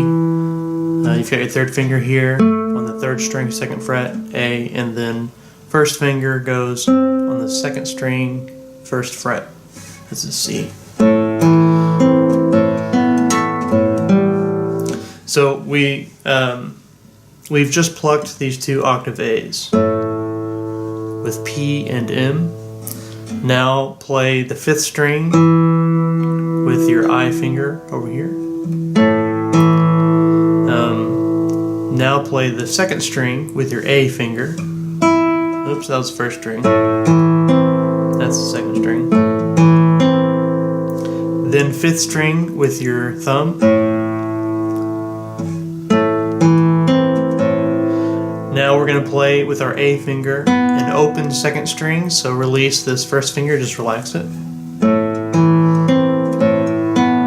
Now play the 3rd string with your middle finger. Then play another open 5th string A with your thumb. Now play an open 3rd string G with your middle finger, and at this point you can relax out of this chord with your fretboard hand. And you can go towards fretting the next chord. While this G is ringing, fret this open G chord. It's going to be 6th string, 3rd fret. I use my 4th finger. 5th string, 2nd fret with 2. Open 4th string, open 3rd string, and open, well, yeah, just those 2. So we have this open G ringing. Now we're going to fret this G chord, and we're going to shift our plucking hand. We're going to keep it P, I, M, and A. Just move everything down a string. So now thumb is on the 6th string, and each successive finger follows on the string behind it. And play P, I, M, A, I, M, A. It's almost like you had 2 of these in a row. P, I, M, A, P, I, M, A. But the second P you don't play. That's the timing. It's like that, but without the second thumb.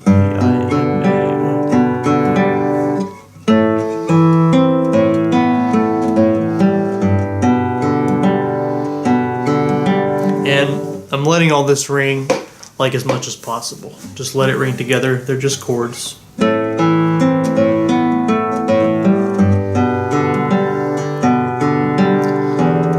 we're going to go to this part. Again, we've got an open 3rd string G ringing to help us transition to the next chord.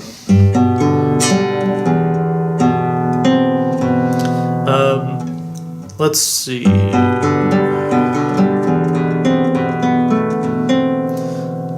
So for this next chord, I guess it's I don't know what it is. Some kind of E minor and A minor together, or maybe an inverted A minor with the 9th in it. Anyway, it doesn't matter. Keep your 2nd finger down on the 5th string, 2nd fret. Now play open 6th string with your thumb, and then play the 5th string, 2nd fret. I'm probably also going to play that with my thumb, because that's where our thumb is going to be for the rest of this chord. Now fret 2nd string, 1st fret with your 1st finger, and play that with your A finger over in the plucking hand. Then play 5th string B again. Then play open 2nd string with A, so I'm going to release this 1st finger. Now I'm going to play 3rd string, 2nd fret A with your 3rd finger here.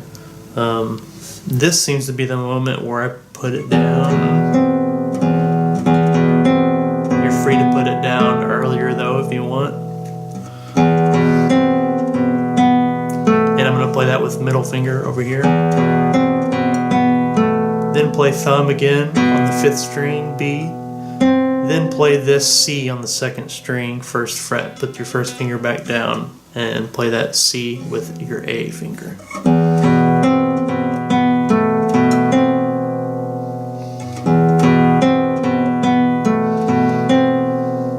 Then we have this. So we're, let's see.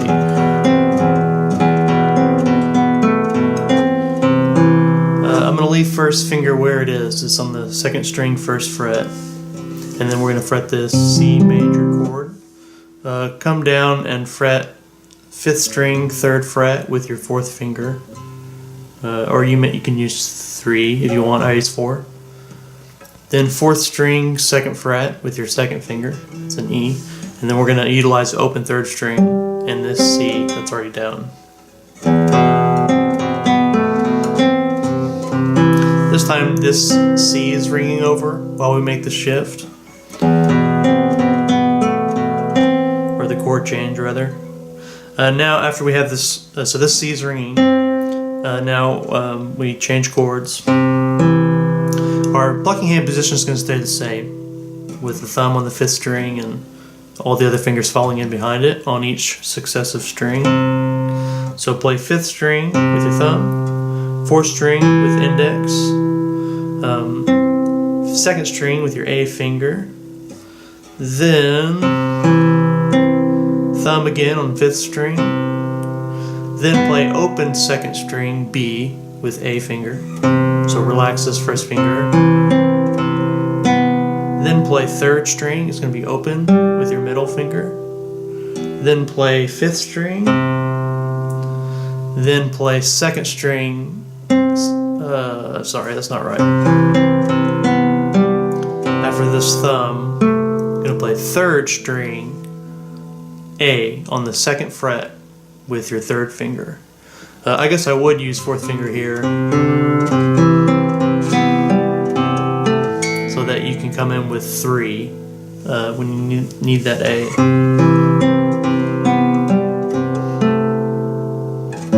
Oops. Nope. And that completes one cycle of this riff.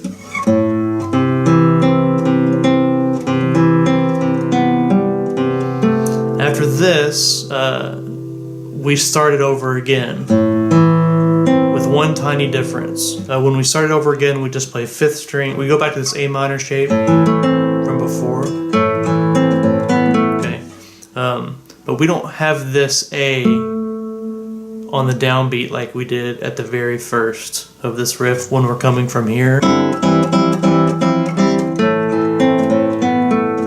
It's just 5th string open A, and then 4th string, and then just play the rest of the riff like you already know it. So instead of doing this,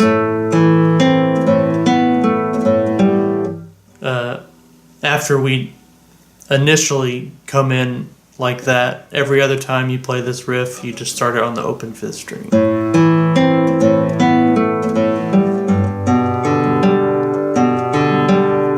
So let me play it kind of slow a couple of times. Coming from this transition.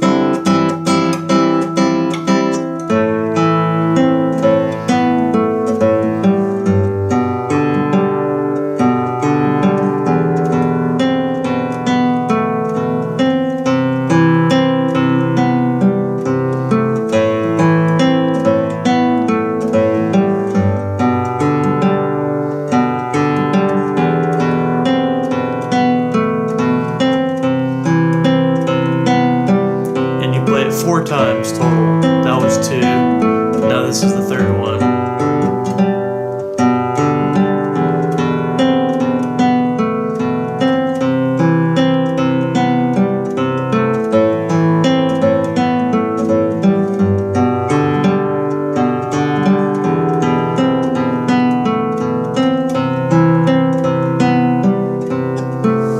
After the 4th one, we're going to transition into Hero of the Day. Okay, so before I show you that, you need to think about when you play this part. Decide what tone of voice you want to use, and if you want to use more than one. Because when you hear this on the recording, they play this riff a couple times through, where it's basically just, you know, one guitar, and then the whole band comes in. It's still the same riff, but, you know, now it sounds different because everybody's playing. So try things out, like maybe initially using a tone like this, a warmer sound. Okay. And then after the second time, change sounds.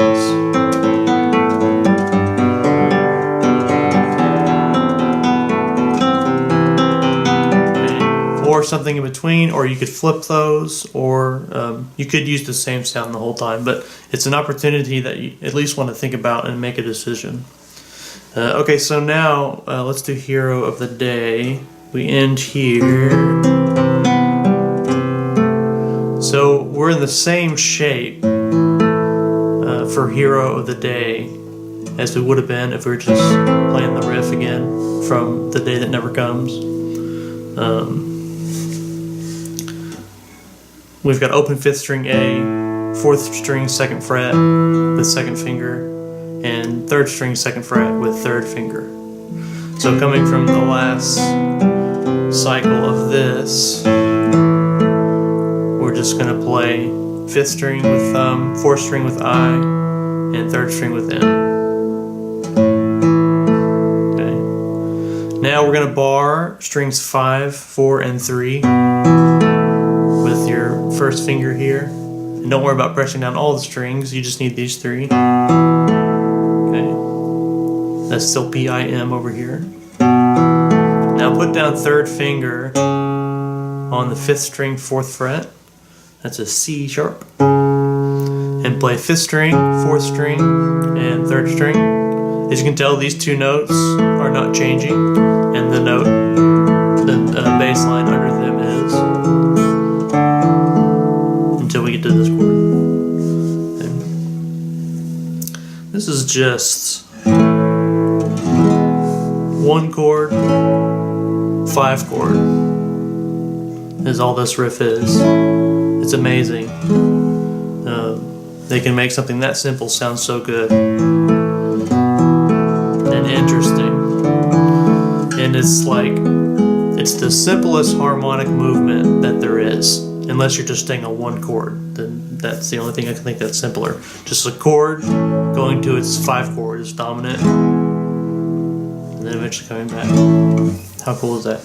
Okay, so we're here. We have 3rd finger down here on the 4th fret of the 5th string, and we play B-I-M again. Now put 4th finger down on the 5th fret of the 5th string with 4th finger, and you can relax your 3rd finger, you don't need it anymore.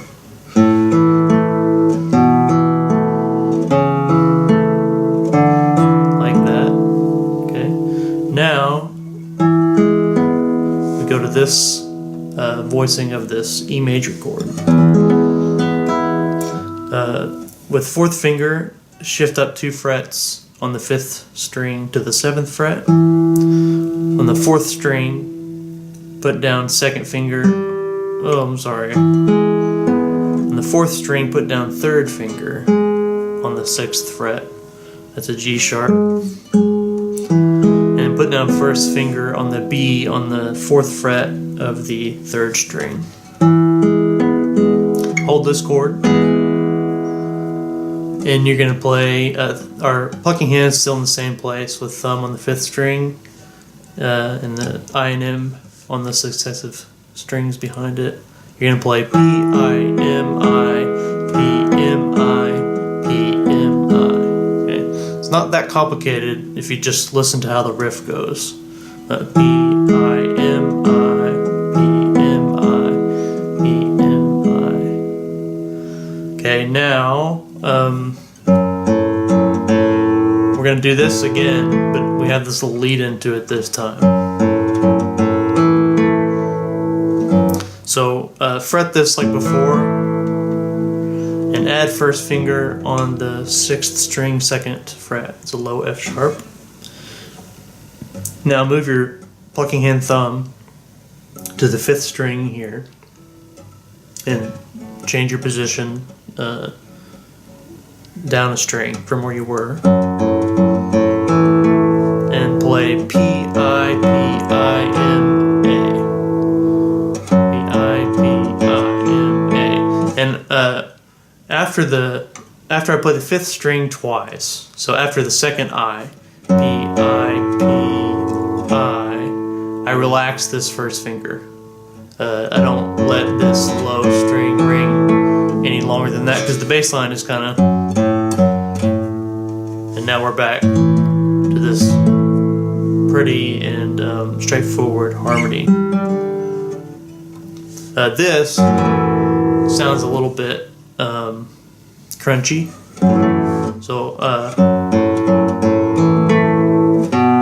that's not quite as clean sounding, so I stop it right there.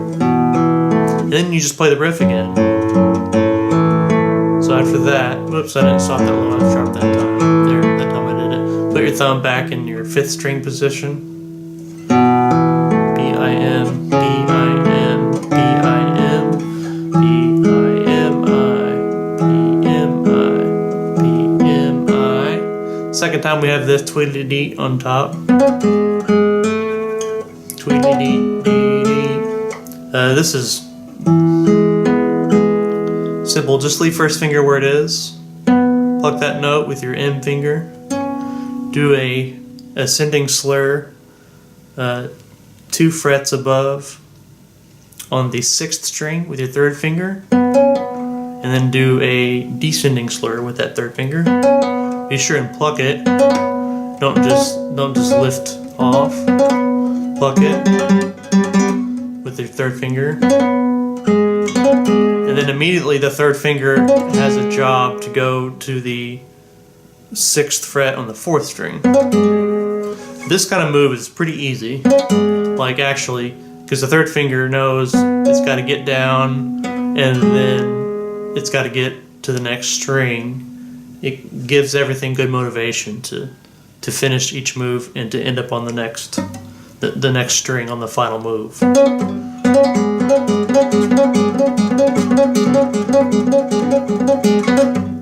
After you do this, pluck this 4th string one more time, M, I, M, and do a ascending slur up to the 7th fret with your 4th finger. Then we start the riff over like the beginning, just on the 5th string without this business.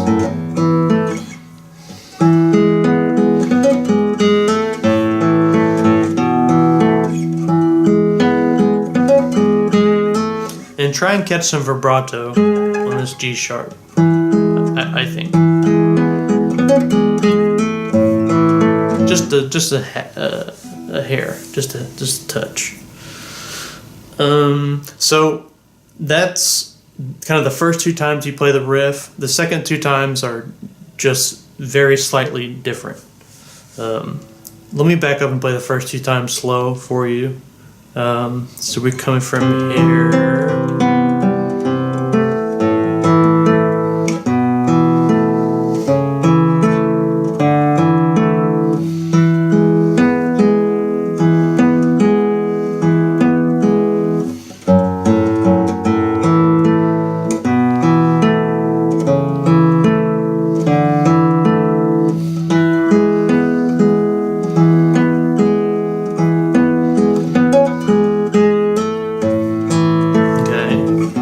The second part.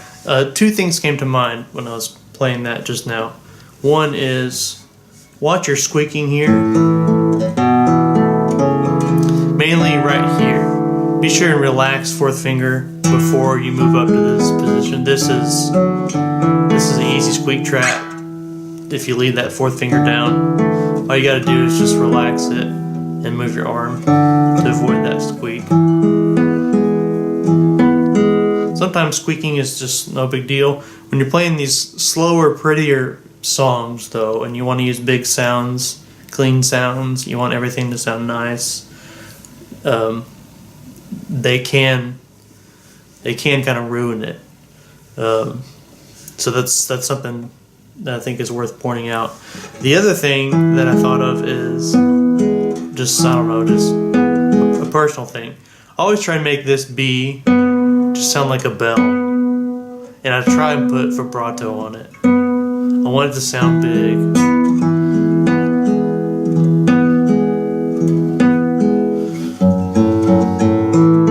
Because that's like where this riff is headed this whole time. Where are we going? We're going to this chord. And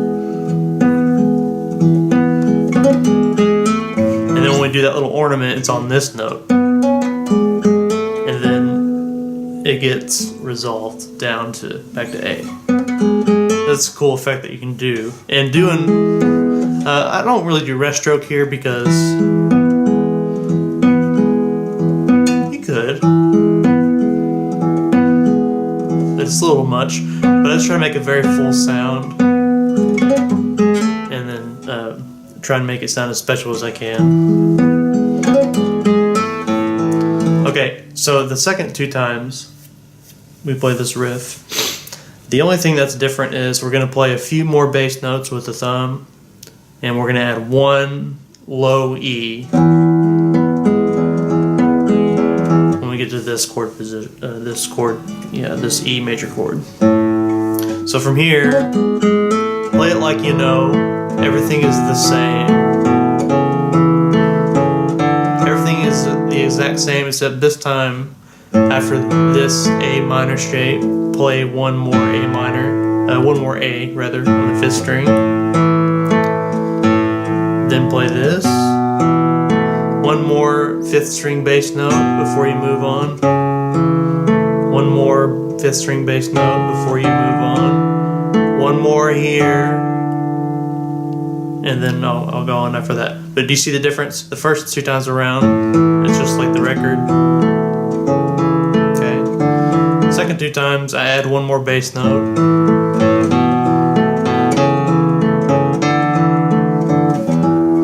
Just to make it sound a little bit more, a little bit different. And then also, this is where the band joins in with the riff. So I wanted to give some kind of different effect.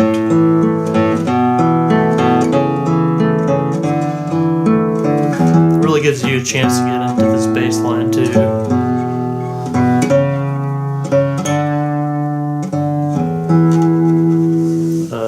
Which is fun. So after this,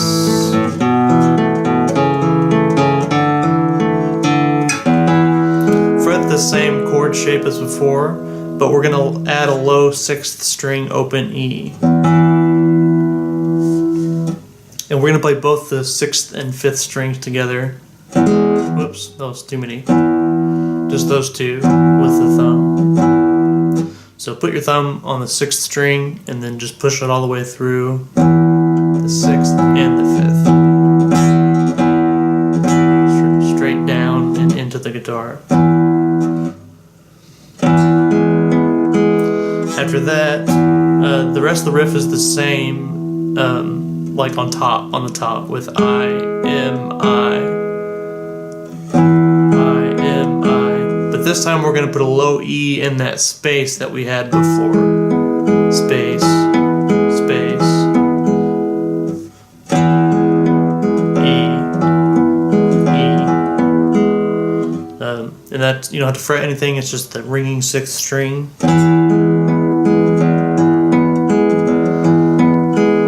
And you could fret this, you could just go back and forth with your thumb and play these with I and M. Or you can move M and A there and make this 4-finger position here on strings 3, 4, 5, and 6. In this case you do P and I together, and then M, A, M, E, I, A, M, E, I, A, M. If you want to just keep your M finger on the 3rd string where it was, do double thumb stroke here, and then I, M, I, P, P, M, I, P, P, M, I. And then the only other thing I need to show you is I do this dumb little hammer on here. That's not on the record, but I can't help it. It sounds fine, but it's not on the record. This is a dumb thing I've always done since I played this riff, you know, when I was in high school. So from here, play one more low E, then do the hammer on the 2nd fret of the 6th string. So thumb, hammer, and then open 5th string with I, and then 6th string with thumb, and then open 5th string with I, and then M, A. That takes you back into the riff. If you want to do the dumb extra note that I play.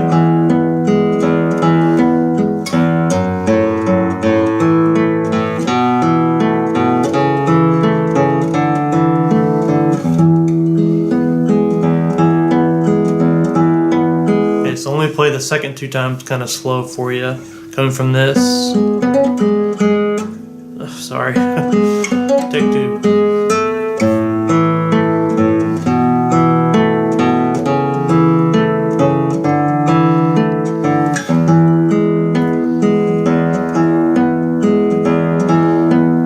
Dumb hammer.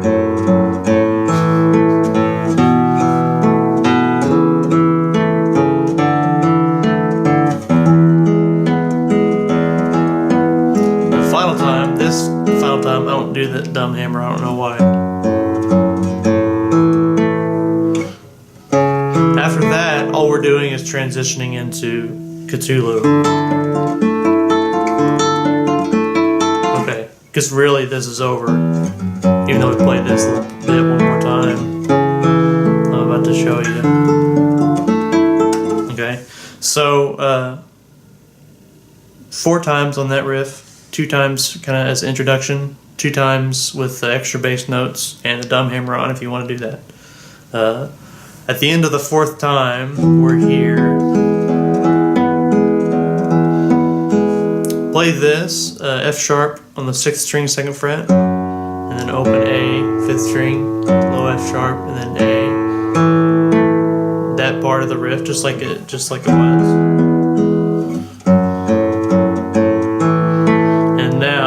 For the transition, instead of doing this, we're going to do this. Play on the 5th string, 4th fret, a C sharp with your 4th finger. Then fret these other 2 notes on the 2nd fret like before with your bar.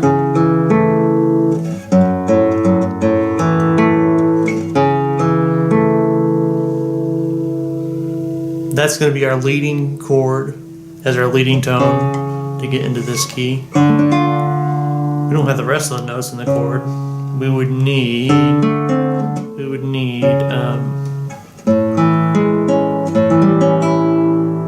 well, I guess we do, don't we? And then we have transition into D minor. Anyway, I digress. So for the last part, 4th finger here, big tone here, because that's what's going to take us home. We want to be very convinced that's where we need to be. And then fret the 1st chord of Call of Cthulhu. So when we get to the Call of Cthulhu, this is just note for note the way that it is on the record. This is the only song in the medley that doesn't have any type of arranging involved. So if you already know how to play this, it should be the same, but I'll go ahead and go over it here. And also probably need to give you some kind of plucking hand suggestion. So when we start out, we're going to move throughout 3 different chord positions for this intro. So for the first one, let's bar the 1st and 2nd strings at the 5th fret with a little mini bar. Just this tip of your 1st finger. Then let's see. So for the full chord, you're going to put your 2nd finger down on the 2nd string, 6th fret. That's an F. And put your 4th finger on the 3rd string, 7th fret. That's a D. And we do have fingers 1 and 2 on the same string. That's so we can get that E a little bit later on. But put these 3 fingers down together, and then we're going to play this arpeggio pattern. Put your thumb on the 4th string, I on the 3rd string, M on the 2nd string, and A on the 1st string, and we're going to play P, A, I, M for that arpeggio.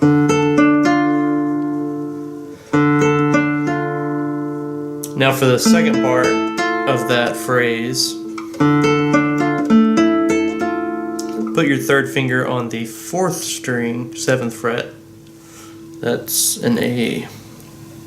Relax your 2nd finger.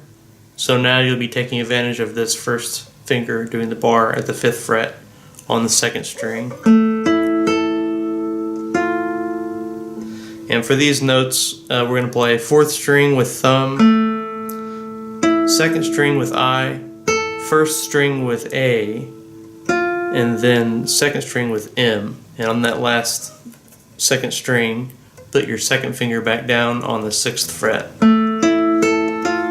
And the plucking pattern I like is P, I, A, M, but feel free to come up with something different.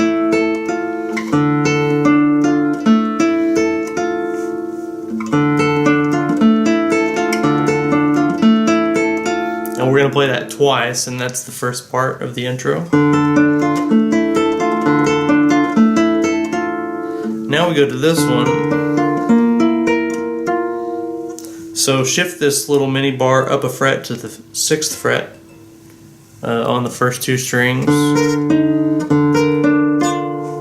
And then, let's see, put your 2nd finger on the 3rd string, 7th fret. That's a D. And then you're going to play the first half of this phrase.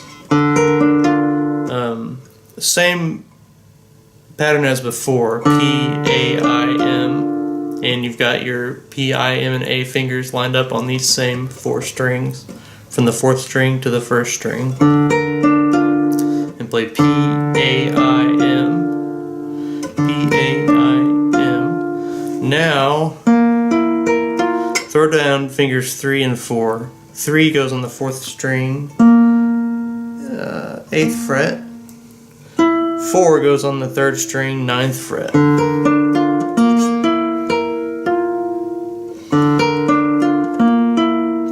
And I just keep 2nd finger where it is, even though you're not actually hearing that note, because your 4th finger's there.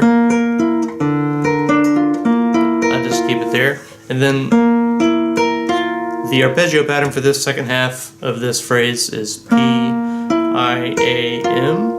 And we've got our same 4-string alignment there.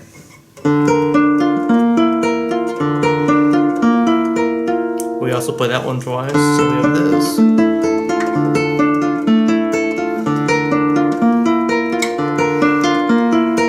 Then we finally get an easy one, or at least an easier one. So shift your 2-string bar up to the 8th fret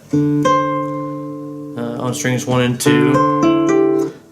Shift your 2nd finger to the 3rd string, 9th fret. And we're going to start this phrase by playing P, A, I, M with the plucking hand.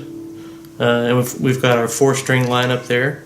Strings 4, 1, 3, and 2. Now for the second half of this, all we have to do is put down 3rd finger on the 4th string, 10th fret. That is in,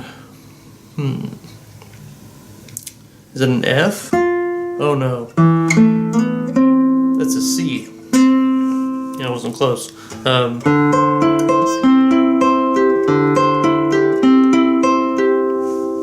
So we have this, and then the arpeggio pattern for the second half is P, I, A, M.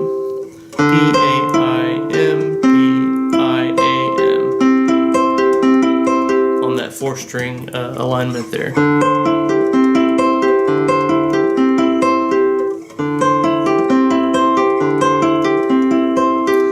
After that phrase, we go back to the first one and play it twice.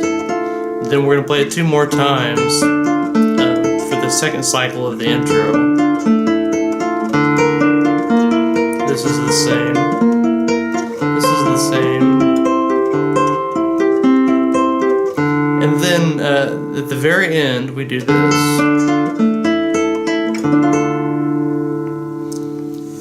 So this starts out the same. Whoops, with these 4 notes. E, A, I, M, and then instead of doing this, put your 3rd finger down on this 4th string, 7th fret, but don't put 2nd finger down. So instead of this F, we have this.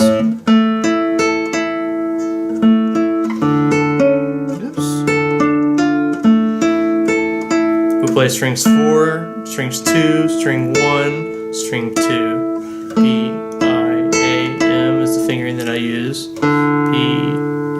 Let's see. P, A, I, M, P, A, I, M, P, I, A, M. And then we end on this same chord as the very beginning. We just strum it from strings 4 to string 1. I plug it with P, I, A, and M. So again, that very last time.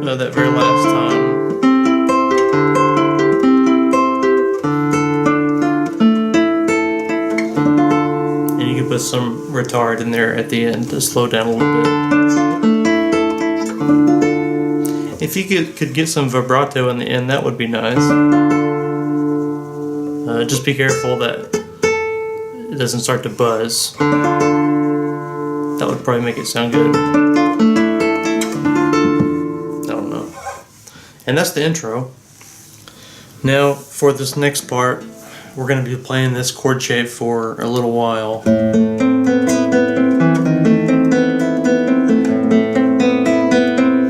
So here's the shape. We're going to play the open 5th string. Play the 4th string on the 7th fret with 4th finger.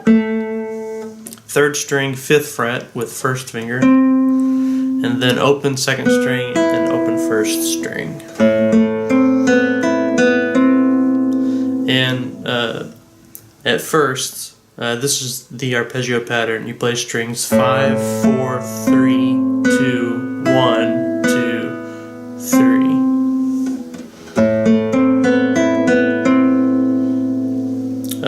And then, well, let me go ahead and show you all the notes, and then I'll talk about arpeggio patterns.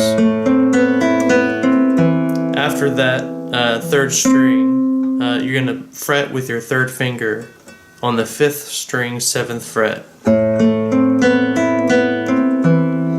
you're going to stop that low A from ringing and fret this E instead.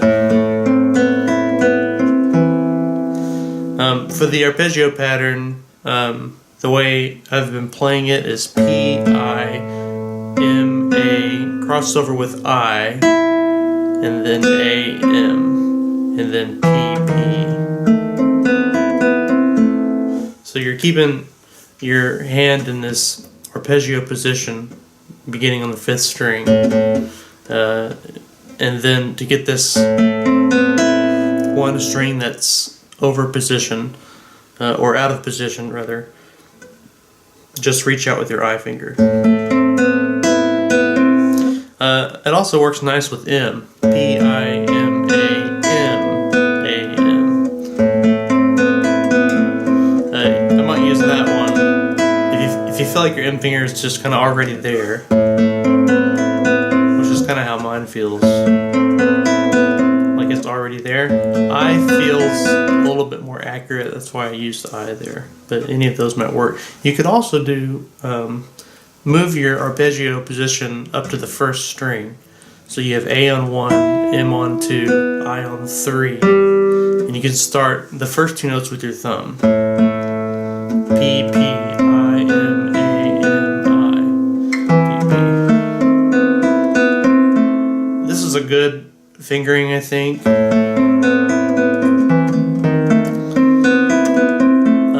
think it's probably the most secure one. If I had to pick one that was the most secure,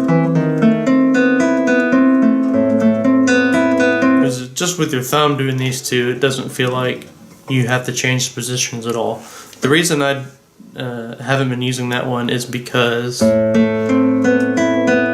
really want to separate this low voice from the rest of the arpeggio.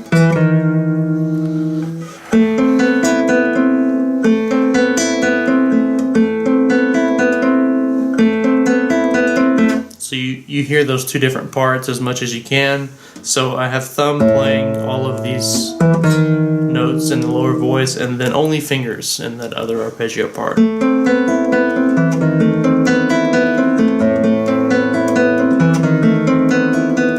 Okay, that's why I made my decision, but choose the one that you think is most comfortable. Okay, so we're right here. The next note is on the 5th string, 6th fret, with your 2nd finger, and you can relax 3rd finger. Then you play the rest of that arpeggio. You're still holding the same chord shape with fingers 1 and 4, and then play strings 4, 3, 2, 1, 2, 3, 4.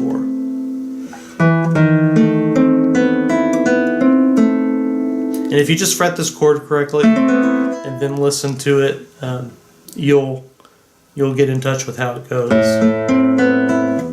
You have this weird campanella thing here, where you have a higher note on a lower string. With this C on the 3rd string, it's a lower string, but it's a higher note than the string above it, B. You can do a lot of cool effects using this technique.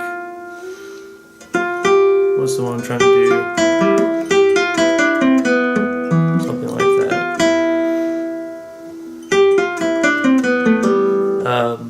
A lot of guitarists use it, so it's one reason maybe why this sounds kind of drony. You've got those ringing against each other. Okay, and then we're just going to repeat that 4 times.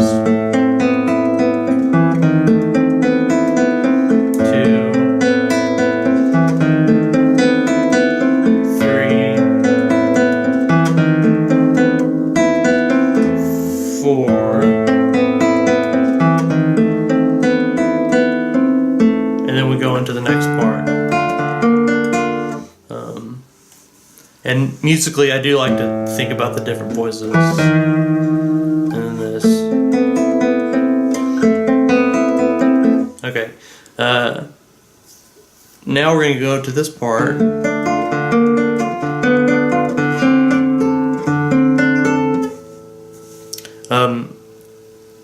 The arpeggio pattern here is just strictly P-I-M-A, with your thumb on the 4th string, I on 3, M on 2, A on 1, and you're just going to do this. Just for this whole section.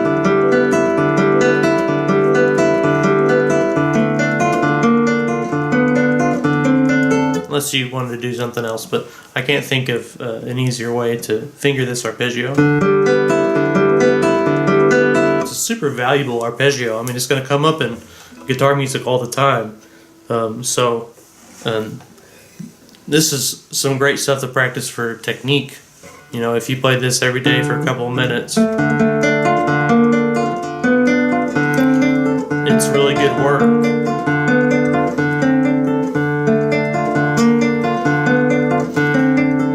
Have fun with it.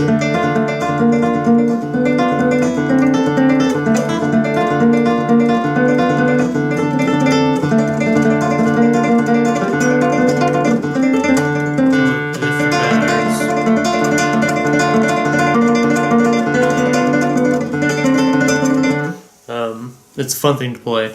So the chords are, the first one is open D on the 4th string, 3rd string 2nd fret A with 2nd finger, 2nd string 3rd fret D with 4th finger, and first string, first fret, F with first finger. It's a D minor chord.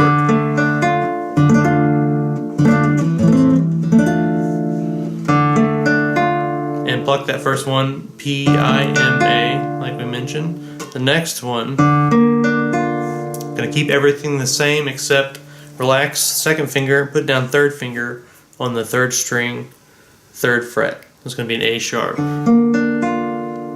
So we have this one, we have this one, now we have this one. So we're gonna keep first finger where it is. Reach out and fret on the third string, the fourth fret with your fourth finger, that's a B.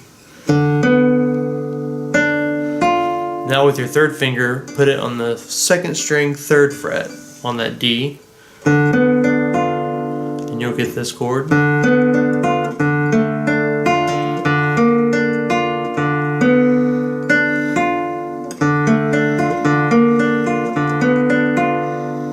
Now for the fourth chord,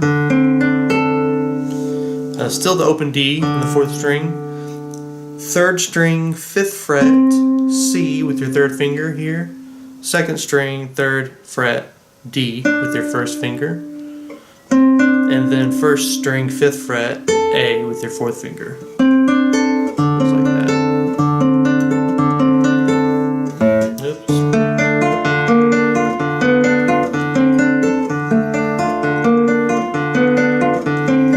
And then we're going to play this line 3 times. We're going to play it 3 times, and then on the 4th time, the very last chord is different.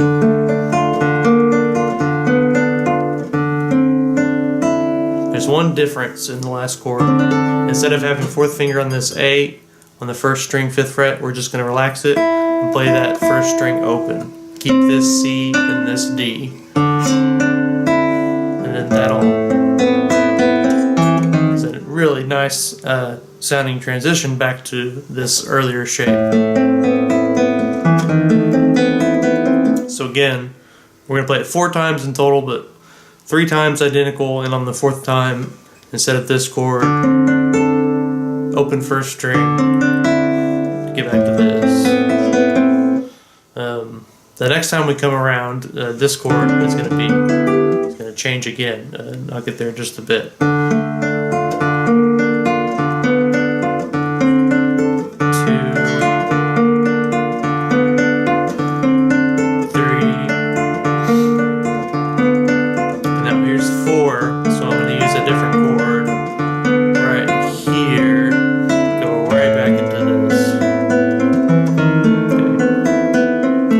We're going to play this 4 more times, the exact same as before, it doesn't change. Okay. Now for the 4th time, go back to this D minor part. It's going to be the exact same, except for the very last chord. We're going to play it 4 times in total. Oh, actually, it's a little bit different. This is just in terms of the arrangement and how I play this part on the arrangement. I do this little thing with the thumb.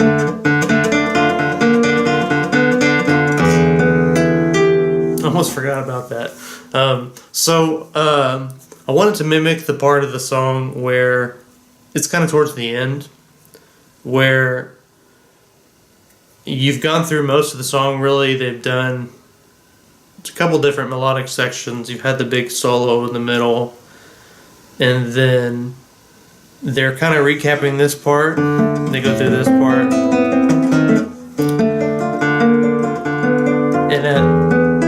and they kind of build up to this new chord change before they do this part. Alright, go into the E minor section. So when we get back to this part in the medley, we're going to play it 3 times the same. On the 4th time, start plucking the D 4th string on like on every 16th note, I guess. Every note, basically, you're going to pluck the D string for those first 3 chords. So first for the D, it's just still the D. Then you're going to do P and I together. Now P and M together. Now P and A together. Now just 4th string. Now P and I, P and M, P and A. Now just P, P and I, P and M, P and A. And then this E minor chord.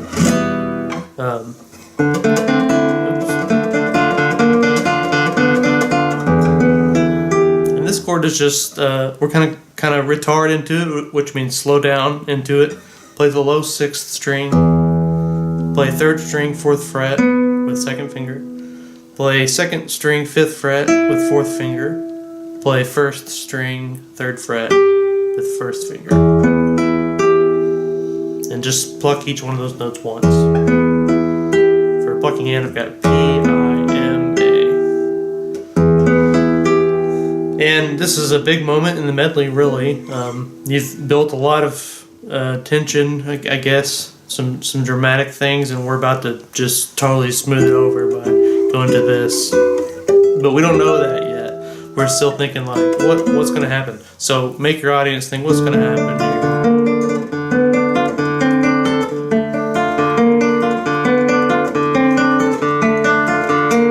Build the drama.